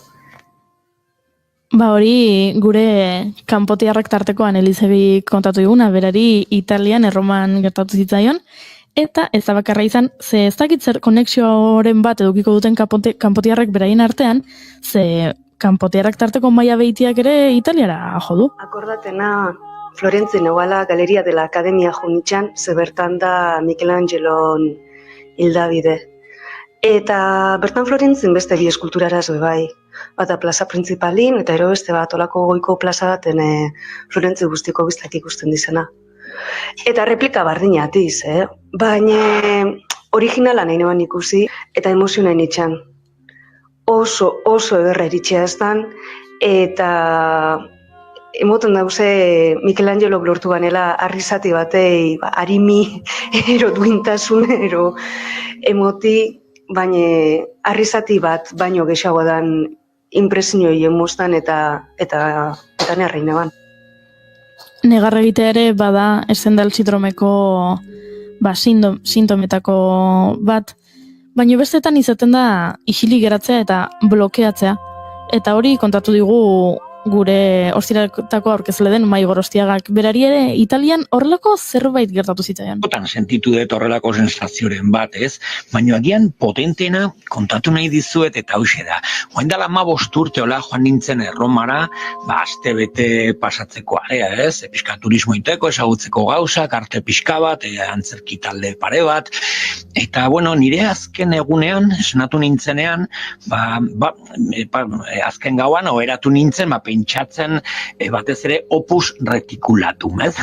Dia pareta batzuk nun adreiuak jartzen dira ez horizontalen baizik eta diagonalen, ez? Rombo moduan, ez? Eta jartzen zuten erromatarrek. Eta opus reticulatum hori eta pareta hori rombo forma dituenak eta nire buruan neukan oraindik, ez? Eta badagizuen Mai nolakoa den ezagutzen duzue, eta bera da loturak egitearen aditu nagusia, enperadorea kasu honetan. Eta beak, etorri zen, lotura bat, bere burura. Oso kuriosoa da, ez badezu ezagutzen, gomendagarri oso, ez? Eta zegoen erakusketatxo bat, nun zegoen, bere etapa Roman, bere kuadroaketan nola lotzen ziren hiriarekin. Eta hasi nintzen flipatzen, bere arraiak, bere txoriak, bere zugandiak, eta horrelako kuadroak dituztena, kuadroekin eta romboekin lotzen, opus reticulatum pareta horiekin. Eta saiatzen ulertzen nola ikusten zuen Escherre bere garaian Erroma. Eta, bueno, trantzean sartu nintzen. Eta trantzean sartu zen, eta ni uste du trantzean jarraitzen dula, ze honea etortzen den bakoitzean, batzuetan ez diogu ulertzen ze esaten duen. Baino, goa hemen aigea, Italia gora eta Italia bera, eta Italia ederra da badakigu. Eta horrelako trantzeak sortzen ditu, baina Italiatik kanpo ere, Stendhalazoak gertatzen dira, adibidez Igeldon, edo adibidez Iñaki Lasaetura kontatu digun bezala, Europako iparraldean. Lehenengoa izan zen Norvegian, Bergen hirian, eta han badago aukera bat, igotzeko funikular batean mendi batzutara, eta mendi horietatikan ikusten da guztia. Egia esan Bergen izango da Euskal Herrian baina eurik gehiago egiten duen hiri bakanetakoa, eta guk sekulako zorte auki genuen, ez zulako euririk egiten, eguraldi oso egiten zuen. Eta araigo ginen, goraino, oso bizta polita ziren hasieran, eta, iritsi, biratu, Norvegiako bandera erraldoi bat ikusi, eta hortikan bizta guztiak begiratzeko aukera zegoen, eta gogoratzen naiz, txundituta gelditu nintzela, hor blokeatuta bezala, ikusten duze, horre blokeatua eta bat trantzean, bestea blokeatuta, baino audioa bidaltzerakoan ez da blokeatuta gatu Iñaki, ze kontatu nahi izan digu beste estendalazo bat. Eta bigarrena izan zen Suedian, Estokolmon, Basa museoan. Basa museoak ezagutzen duenak badaki itsasontzi handi baten erreplika eta dagoela hor. Bada, nien naiz bereziki itsasontzi zalea, ez naiz ez ere kostakoa, baina izan zuen zerbait hor, zerbait eukinun momentu horretan, museo horretan segurazki 3 bat ordu pasan ditula. Bakarri ju nintzen, eta presari gabe, ez dakit hori Stendhal sindromea den museo horretan txundituta gelditza edo ez, baina behintzat Stendhal ez bada bere anai bikia izango zen. Nien naiz egon inoiz, Basa museoan, baino argazkiak ikusten hasi naiz, eta egia esan barko horren replika izugarria da, eta agian niri ere estendalazo bat sortuko lidake. Eta Iñaki joan zaigu Europa iparraldera, baino gure astelenetako lankidea zen Fariba Seijanek Iranera eraman gaitu. Iranen Teheranen hain zuzen be, gure estan deitzen dan jauregi bat, eta jauregi oso handize da, jardinope badekoz, plexu guzti horretan badau, saloi bat, izpiluen saloia dana, izpiluz beteta dagoena, eta izugarri da. Espektakularra da.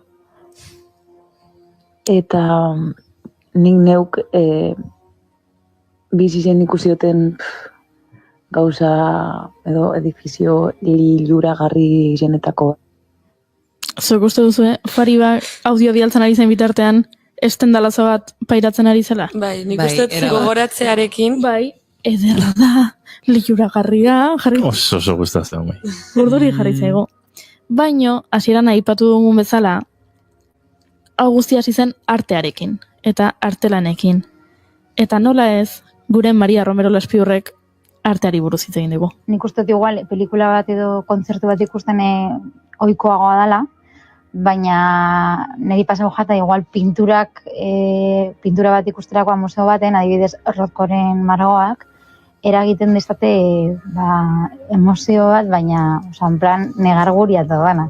Baina holan desmaio moduan edo hainbesteko sentsazio handi bat ez, hori izango zen nik sentitzen duten fortiena.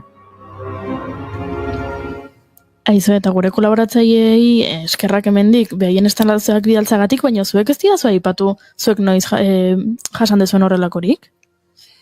Niri kuriosa iruditu zait hasizarenean Florentziatik. Zeren nere estendalazo nabarmenetariko bat bertan Florentzian pairatu edo gozatu nuen, eta izan zen Katedrale di Santa Maria del Fiore ikusi nuenean, ze bat-batekoan harrapatu ninduen sorpresaz, gau ez iritsi nintzen, eta egun argiz, kale batetik ninduala iskina egin, eta ikusi nuenean, sentitu nuen zerbaitek zeharkatuen nindu bezala, zerbaitola oso sakona, oso, eta ez religiosoa, espirituala bai, hori, eta beste bat, Leonard Cohenen Aleluyaren bertsioa, hau da, Jeff Buckleyren Aleluya.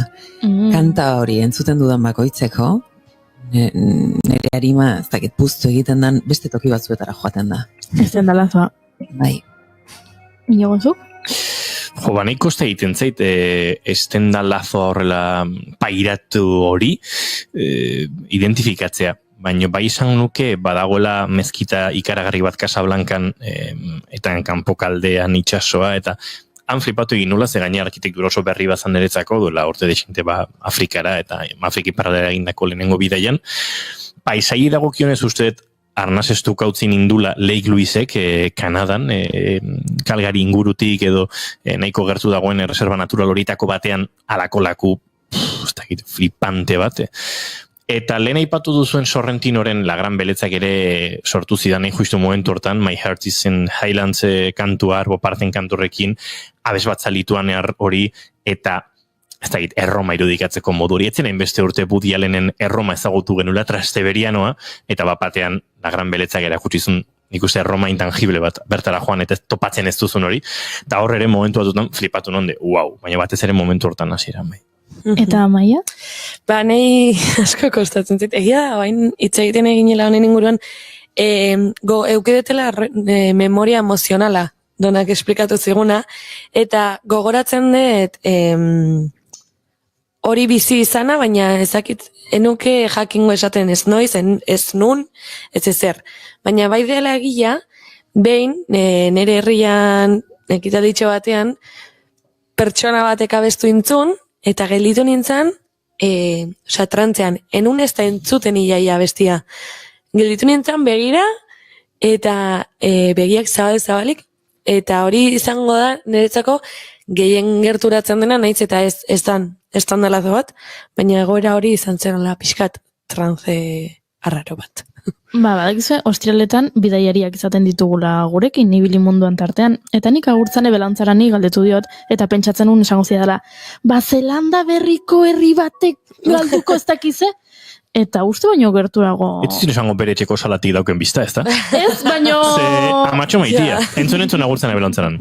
Bigarren kafeko adiskideok, Stendhal sindromea sentitu nuela uste dut, lehen aliz Gernika, margolana ikusi nuenean, Madrilgo Reina Sofian, olako emozio fuerte modukoa sentitu nuen, olako oiepurdiak, eta, guatzen naiz eseren itzela lurrean, kuadroa ikusteko, ikeragarrizko margolan poska da, eta, kaos horrek berak, irudikatzen duen kaos horrek, Gernikako minura karri zidean gogora, eta horako emozio fuerte batzuk sortu zezkidean barrenean. Eta egin dugu bidaia, joan gara Norvegiara, joan gara Iranera, Italiara behin eta berriz, baina agurtzanek gerturatu gaitu pixka bat, eta gehiago gerturatuko gaitu gure Ainhoa Marzolek. Zinezalea izan da, noski hau pasa zaitela askotan, hainbat filmekin, ez? Horren politiak dirala, horren ederrak, estendalazo bat ematen dizula, ez? Baina, agian, hemen bizi den jendeak ez da horren beste hartzen hortaz, eta nire asko pasatzen zait, Bartzelonatik anonera bueltatzen naizen bakoitzean, Donostiko hondartzara joaten naizenean, gehien bat Zurriolan pasatzen zait, eukitzen dut momentu bat, nunago, nola da hau posible, ez? Eta uste dut Donostikin asko pasatzen dala. Ikusten duzuen bezala edozein lekutan gertadakizuek Stendhal sindromea edo Stendhalazo bat. Baina, nahi Ainhoarena gustatu zait, izan ere Stendhalazo bat sufritu behar badugu asko zobe etxetik gertu egotea. Beraz, euritxua bezain ederra den lurralde honetatik gomendio bakarra. Ireki begiak eta gozatu.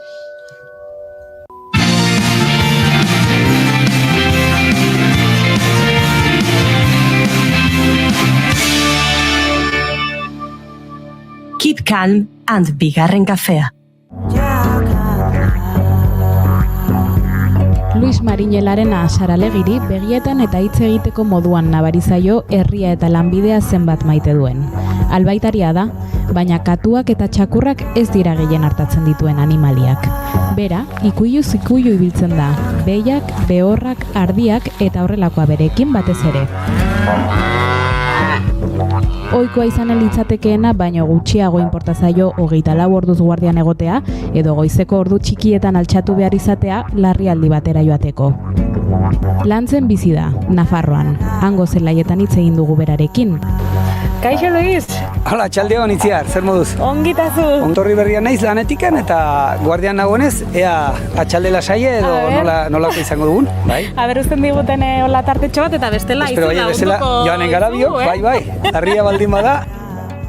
Ofizio eta afizio, naiz irratian. Larun batetan, arratsaldeko ordu 2etan.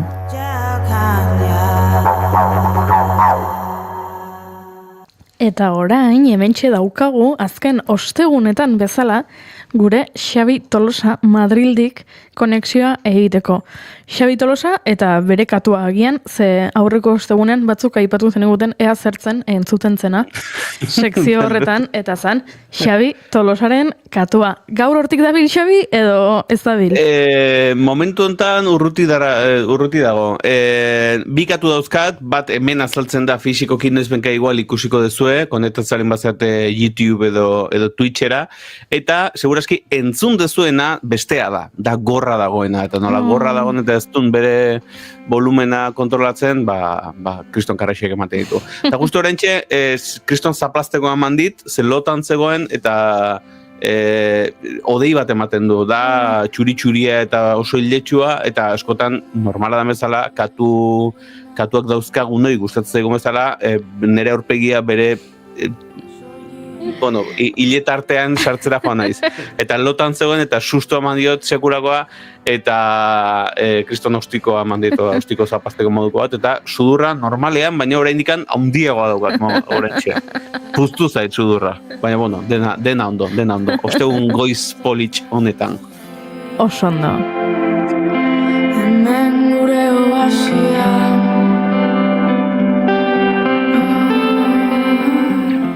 Beraz, sekzio apartari hasiera emateko prest daude, Xabi?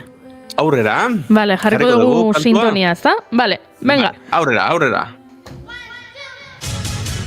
Bigarren kafean, naiz irratian, iritsi da ametsak egia bihurtzen diren txokoa. Nire sekzioa, zure sekzioa, denon sekzioa. Xabi Tolosa naiz eta astera doa sekzio aparta.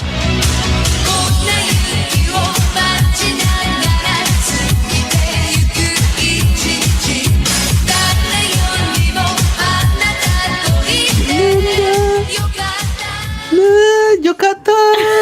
Vale. Bua, Xabi, ez dizut kontatu, baina badakizu Japonera ikasten ari naizela.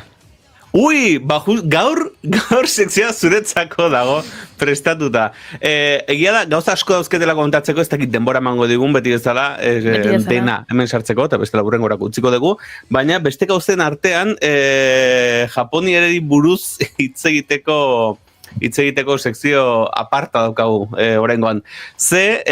Begiratu dut, abesti honetan, ze kantatzen duten, abestiaren izena juntzait apuntatutan daukan eta alde egin zait. Orain bilatuko dut. Xabi Tolosa izena du guretzat.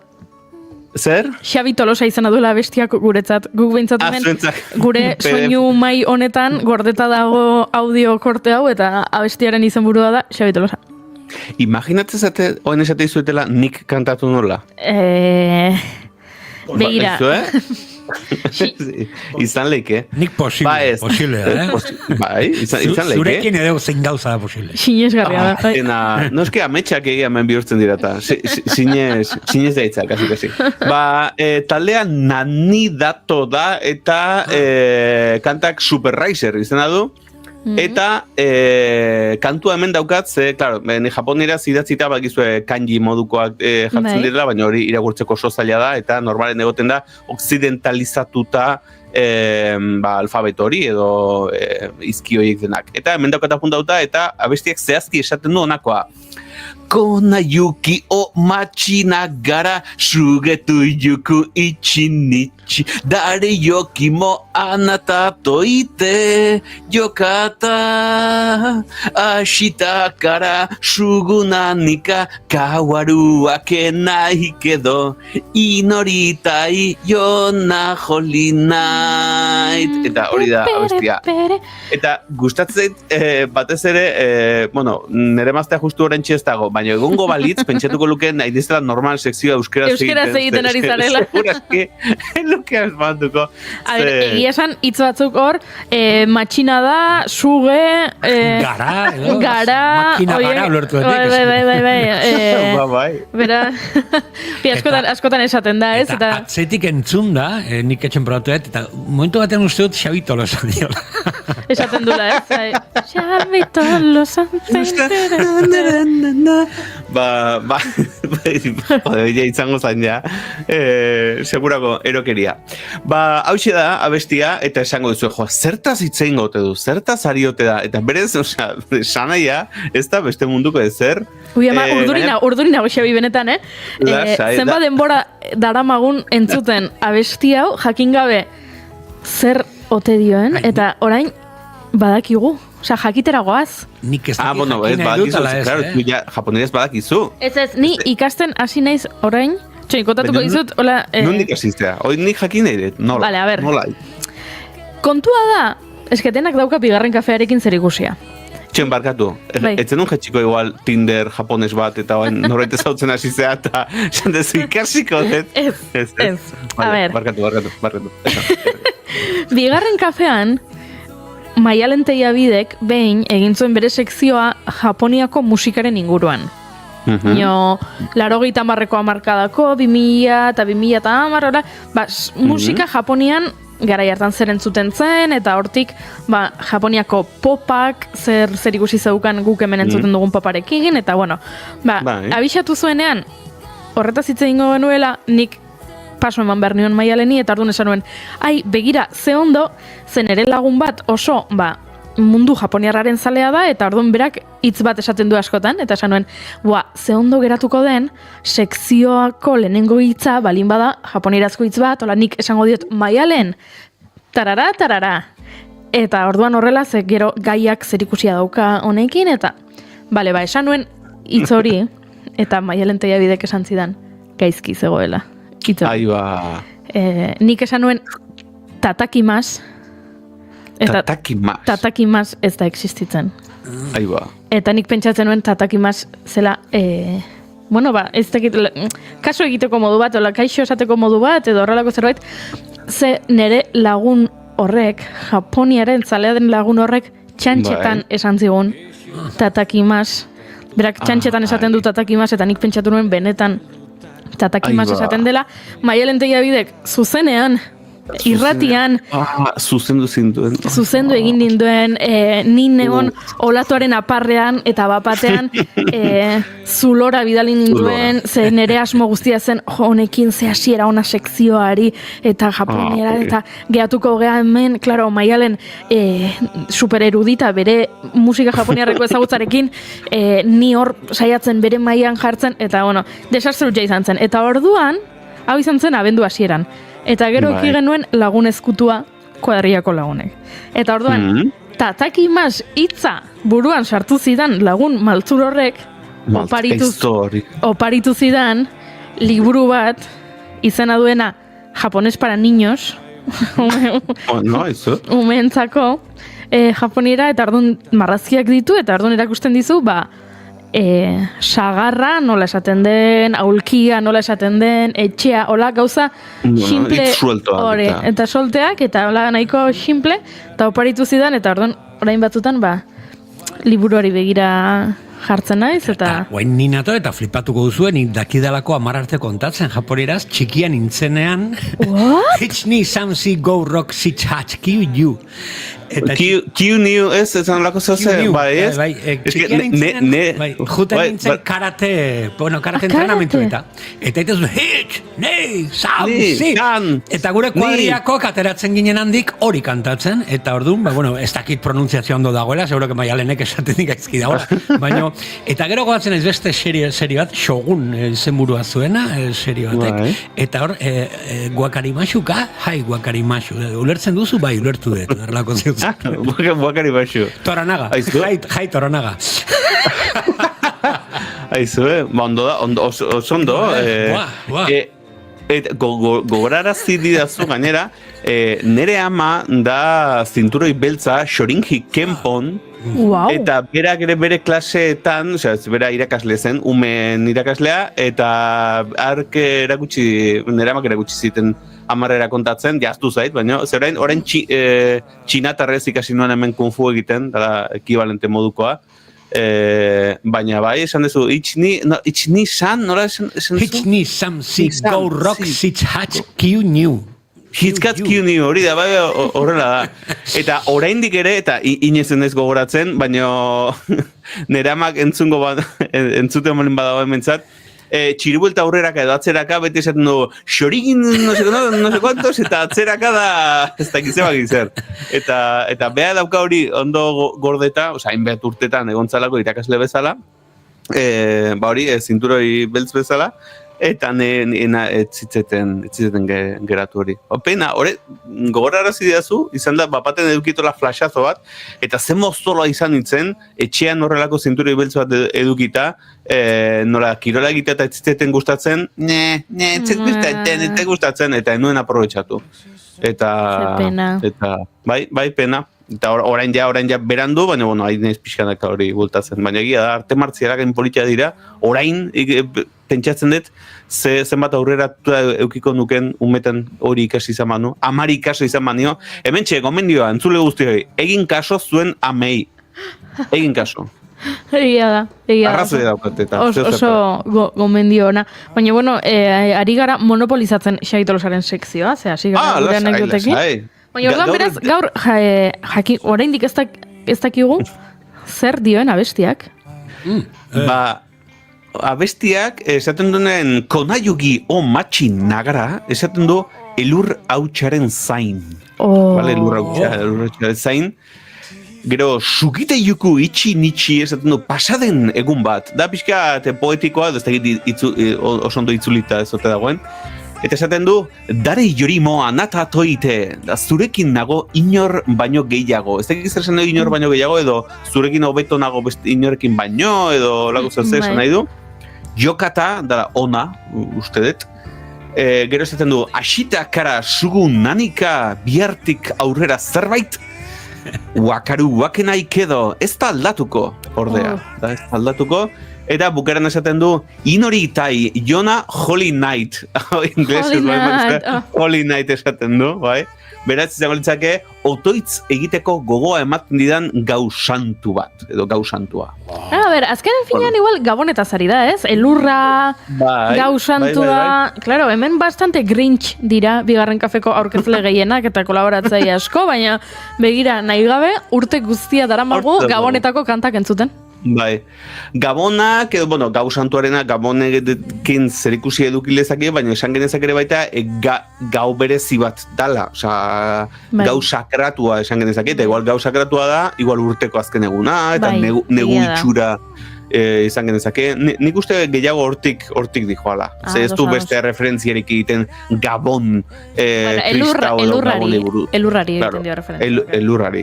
Eta hortatik salto egingo nuke, elurrarekin eta zerikusia dauka zertaz itzengo dugu. Eta da, orain japoniraz ari garela, edo japoniraz, haikuei buruz. Bueno, lehenik eta bain, komentario bat. Lehen esan degula txikitan, itxi-nitxi ez da egin badakize, eta zuetako batek esan luke.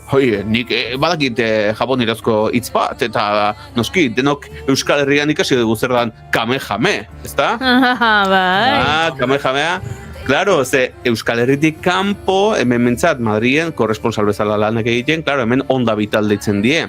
Eta nik esaten nien, zen mozoloak zeaten guk, Japoniraz ikasi dugu txikitatik kamehame, eta hori oso ondo egin zuten itzuli gabe utzita hitz hori, kamehame.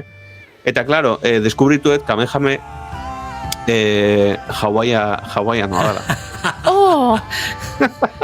Aiba! Bai. Kuriositatea da. A ber, dagoeneko, japoniraz, esan genezake hitz bezala hartu dutela, eta baduela bere itzultzen modua, eta izango litzateke dordoka maisuaren olatu kolpea. Bale, izango litzake gutxi gora bera. Baina berez, Hawaiian, errege hawaiiano baten izena da, kamehame, eta esan nahiko luke bakarrik dagoena. Hori da, kamehame. Ze tristea. Bakarrik dagoena. Eta, bueno, hor zer ikusi dauka, dordoka maixua bere Irlan bakarrik bizi dalako, eta, bueno, hor dauka kuriositate hori. Eta, bueno, hori iruditzet bastante kuriosoa, sekzioa ekartzeko modukoa, batez ere, sekzioan beti zehose ikasten dugu, eta hori dakarkizuet. Eta bestalde... Gauza bat, Xabi, gauza bat. Ez dakizula zer sortu dezun hemen, bigarren kafeko estudio honetan. A ber. Adikzio bat. Bai ba, zertara... baitz esmatu, GeoGuessrera. Bai. Ai, ba. Zuzen ere, hemen orain, beste aurkezle eta kolaboratzaile batzuei erakutsi diegu gainera, eta nola ordaindu gabe, egunean soilik 3 aldiz egin dezakezun GeoGuessreko jokaldi hori, egiten ditu, egunero egin ditugu, zure sekzio hartatik, egunero. Aritu gara, eta hobetzen ari gara pila bat, ez da gizuzen bat. Dagoeneko seinaleak eta badakizuen nungoak diren, edo matrikulak, edo mendien formak, eta jari izate edo fauna hori ez da mengertukoa, edo. Sortu duzu monstruo bat, hemen bigarren kafean. Ariketa hona da, mundura daukazulako salto bat egitea, mundu ezagutzeko modu bat da, eta gainera doaineko aplikazioarekin ez dizu demora asko kentzen. 5 minutu egunero, jende asko izaten du, egunero 5 minutu egite balen betuzu estiramentuak, edo egunero 5 minutu egite balen betuzu ez tegize, edo egunero ez tegize 5 minutu.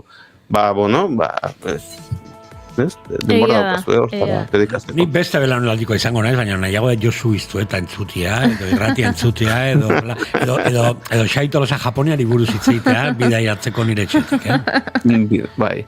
Hombre, bidaia politu bat dakart, orain Japonian esan dugu bezala, ze haikuei buruz itzegin nahi nizuen, orain ikusi dietelako, claro, japonieraz itzuli degunean, abesti honen esanaia gauzak pixkat poetiko edo gauzak gatzen dira pixkat arraro. Eta horreko horarazi dit, haikuak ere izaten diela olerki modukoak edo bertso modukoak, ezagutzen ez duenarentzat dira bertso motz batzuk, olerki motzak, eta izan dituzten normalean 5 silaba, 7 silaba eta 5 silaba.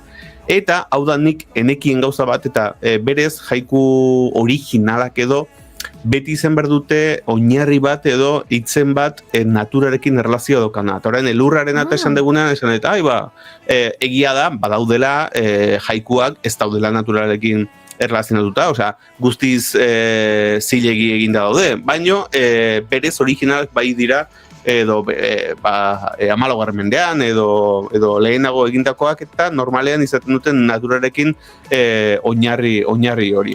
Eta batez ere urtaroen transizioekin. Hori da. Eta 5 urtaro omen dauzkate. Hori da kuriosidadea. 5 urtaro nik enekien beraientzako daude, nik hemen daukata puntauta edo baneukan, hemen inguruan, udazkena, negua eta urte berria deritzaion urtaro moduko bat, edo ziklo moduko bat. Eta hori da, bastante gauza kurioso. Maiek ondo esan duen bezala, orain gainera adibide batzuk ekarri ditut, eta normalen urtaro, ez da urtaro bati espezifikoki aipatzea bakarrikan, baizik eta saiatzen diala kondensatzen urtaro horren esentzia, edo urtaro batetik besterako transizioak nola diren. Eta da, hitz gutxitan, kasi argazki bat ateratzea bezala, edo paisai bat ikusten egon bazine bezala, oso onak dira egiten dutelako hori, hartzen dute sensazio bat, edo usein bat, edo soinu bat, eta hori itzultzen dute hitzetara, eta oso kuriosoak dira, egia esan. Nik hemen dakartza dan adibideak dira Ibon Uribarrik itzulitako haiku batzuk. Ibon Uribarrik egin zuen artikulu bat, nebelin batzue bilatu interneten, oso errex aurki daiteke, Senez aldizkarian, Senez da Euskal itzultzaile, zuzentzaile eta interpreten elkartea, eiziek, urtero ateratzen duen, edo atera izan duen, mantentzen dute uste dut, aldizkari bat, eta 2007an edo artikulu bat egin zuen oso interesgarria, kontatzen pixkat haikuaren historia, eta haiku autore batzuei buruz hitz egiten du. Horien artean, Baxo, zen gehiago, Baxo eta Buson. Topatu dut, Baxo, Buson, Isa eta Xiki. Hori da. Eta hemen, batzuk ekarri ditut, ez dakit zenbat denbora emango digun, beste gauzetaz hitz egiteko ez dakit denbora emango digun, baina bueno, lehenengoa, bat hartzearen. Hemen daukagu Baxoren zera haiku hau, eta kuriosidade bezala, Ibonen lana hain da ona, ze itzultzean mantendu du 5, 7, 5 silabatako estruktura. Orduan, adibidez daukagu, lehenengo haikua izan ditekela, kare dat ni, karasu no tomaikeri, aki no kure. Eta itzulita geratuko litzateke, adar iartuan, belea pausatu da. Udazken arrats. Hau da guztiz jaikoa ez, esaten ari ginena, zer ikusi dauka naturarekin, metrika, udazkena aipatzen du. Zaila izango da itzultzia mantentzen metrika. Osea, itzultzia bakarrik zaila, baina gainera mantentzen metrika. Kontatu dezaket gauza bat etxen daukadalan periodiku bat, 1900 urtekoa, alrededor del mundo, eta da periodiku batzuk enkuadernatuta nire amarenak zirena, eta agertzen da artikulu bat, 1900 urtean, los vascos y los japoneses comparten 500 palabras. Eta horrelako artikulu txiki bat esaten, fonetiko batik, ez zergatik, japonieraz eta euskaraz, badagoela 500 hitza komunean. 1900 idatzitako artikulun bat, ekarriko eturrengo azterako. Jo, sekulako izango zen, nik gustatuko litzeak hori ikustea, eta argazkiren bateo ateratzen alma diozu, benetan, altxorra izan diteke. Aldizkari edukitzea bakarrikan edo periodiko edukitzea, hori iruditzen zait, sekulako hitoa. Claro, ez que dauzka, 125 urte. Arria. Eta haikuen zea, ez? Aria bideratzen ja, ez? Baina badauka, ez que igual, claro, hitz batzuk daukat hemen, tomarikeri belea izango da, ez dakit. O karasu izango da belea, ez dakit. Belea da karasu, bai. Bai, balakizu, zure liburuan ikasi ez zugo. Hemen irakurtzen ari naiz, eizie.euseko webgunean horra gertzen dela, kare da iartu, karasu da bele, eta kure da arrats.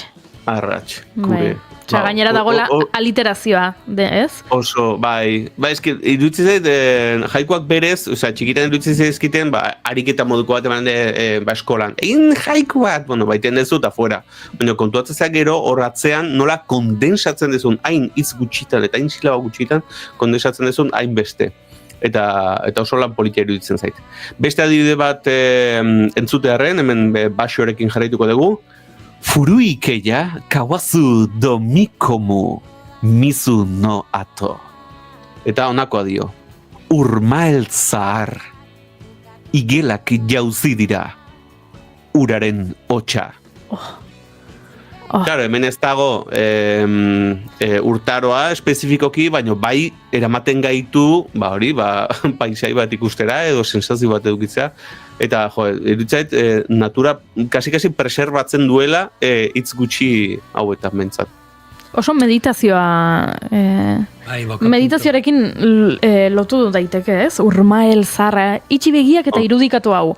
Urmael zahar igelak jauzi dira uraren hotxa, eta hori da mindfulness. Bai, hain zuzen ere. Ez que hainbeste daude, esaten dizuet, pena merezi du, bilatze balin badezue artikulu hau, daudenak oso irakurketa polita da, eta pena merezi du. Beste baten bat hartzearen, pentsatu gabe, esan ja.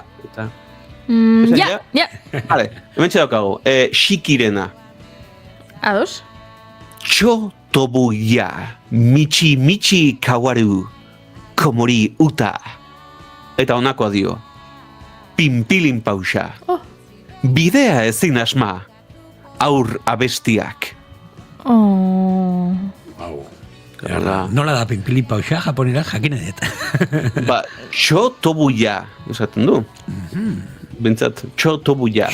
Gustatzen ez, pinpilin pausa, claro, hitz asko dauzkogu pinpilin pausa esateko. Bai. Tximeleta, pinpilin pausa, Mitxoleta, maripuxa. Mitxi esaten du, eta nik pentsatzen non katua ipatu bertzuela. Mitxi esan da, baina... Kawaru. Baina ez da katua da. Polvoreta da, esaten da bai euskeraz, italiatik ekarritakoa, bai. Mireia Delgadok dauka abesti bat, bere ipuin kontaketetan, bukatzeula, komorrelako abesti bat umeekin, aipatzen hainbeste sinonimo buruz itzen genuen ebe pasaden astean. Kasualitatea. Vale. Ba horixe, hori dira hemen jaiku politiabak dauzkazue, nahi zen ezkero, hori eizie.eus web horri aldean, bilatzen dezue Ibon Uribarriren lan bikain hau, eta bertan dauzkazue jaiku asko. Eta bukatzeko nik jaiku bat idatzi dut, konposatu dut, ez da naturarekin zerikusi ez dauka, baino, igual pixkateko zentriko izango da, baino niretzako oso garrantzitsua da. Honakoa dio. Xabi Tolosa, ez pelotaria, ez egitazkoa. Hori da, nire jaikoa.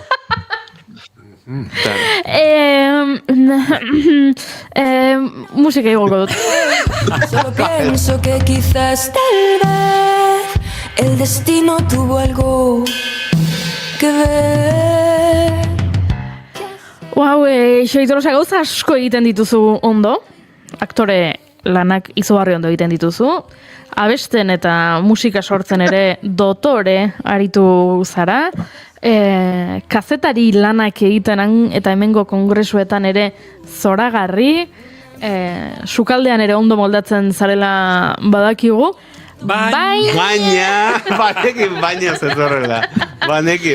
Baina jaikuen kontuanekin jai daukazu. Jaikuen kontuanekin. Jaikoa, ona. Aizue, sukaldean eneiz bat ere ona, baina justu orantxe daukate jarri dut, sukaldari motela, eta horreri da lanean, eta badokezu sukaldari motela zuek etxean? Nik daukat duela gutxi danik air fryer bat, eta sekulako deskurrimendua izan da, baina bai. Nik gomendio bentzat horixe, ez daukazuen antzako sukaldari motel bat, pena merezi du. Maiek jartzen du horpegia, ez dakit ulertu den. Ez dakit ez da zeri buruz ari zarete. Ni bakarea dakit txiste hori, Eltxe Espresa nola esaten da euskara, gisa sola. Baina, hortik aterata. Ondo da. Baina, sukaldea maite dut izugarri, usta ez zait. Hombre, bai, badaukazu, lehenko komentariaren bat egintzen nuen, eta xantzen duen zeuz ekarreko zen nula hemen irratira, eta inbidia mantzitean hemen Madridetik, ez zindetelako, ez usaindu ez dastatu, ura. Slow cookerrak dira, sukaldari motelak, slow cooker, eta uzten dezu zehose barruan, eta jartzen dezu 6 ordu, 7, 12, pixkana egin egiteko. Bueno, eskerrak... Hala ere, demora maten du sekzioa bukatzeko? Venga, azkar. Oso azkar, ezke esan dezu aktore gauzak ondo egiten ditutela. Bai, barkatu. Bihar ostirala estrenatzen da Disneyeko plataforman Javier Feserren serie berria, eta bertan 3. kapituloan norbait azaltzen da, ez esango zein. Ni naiz, horretezen naiz. Adi egongo gara bihar. Hombre, a ver, bihar ez tegit ikusi izango da, esan bezala 3. kapituloan ateratzen naiz. Agian ateratzen dituzte atalak. Baina, bueno, itzengo dugu aurrerago, baina ezin nintzen isilik eratu, esan dezu hainbeste gauza ondo, jaikukeritan ez, baina beste gauzetan hortxien naukazue. Bueno, zorionak, Xabi Tolosa proiektu honetan parte hartzagatik, eta adi ongo gara, eta ipatuko dugu beste batean, itzegingo dugu 3. atal hori, eta ikusiko dugu baina eskerrak. Goizeko 12 gainean ditugun, ze bestela Mai eta Xabi hasiko dira txiste txar gehiago egiten, eta ez. Nik gauza bakar bat esango dut, azkeneko eguneko txiste txarra, nik egingo dut. Badakizue, PLT taldeak bazuela abesti bat oso ospetsua Hilda Jainkoa esaten duena, gaur sekzio honetan Hilda Jaikoa.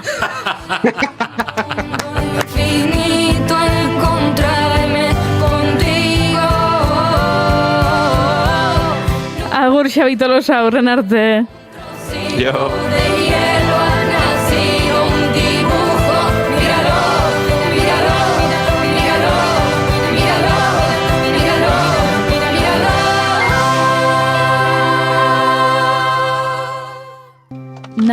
irratia entzuten ari zara. Bilbo aldea, 92.2. Gasteiz eta Arabako lautada, 91.5. Donostialdea, 93.8. Gernika, 96.7. Leitza, 95.1.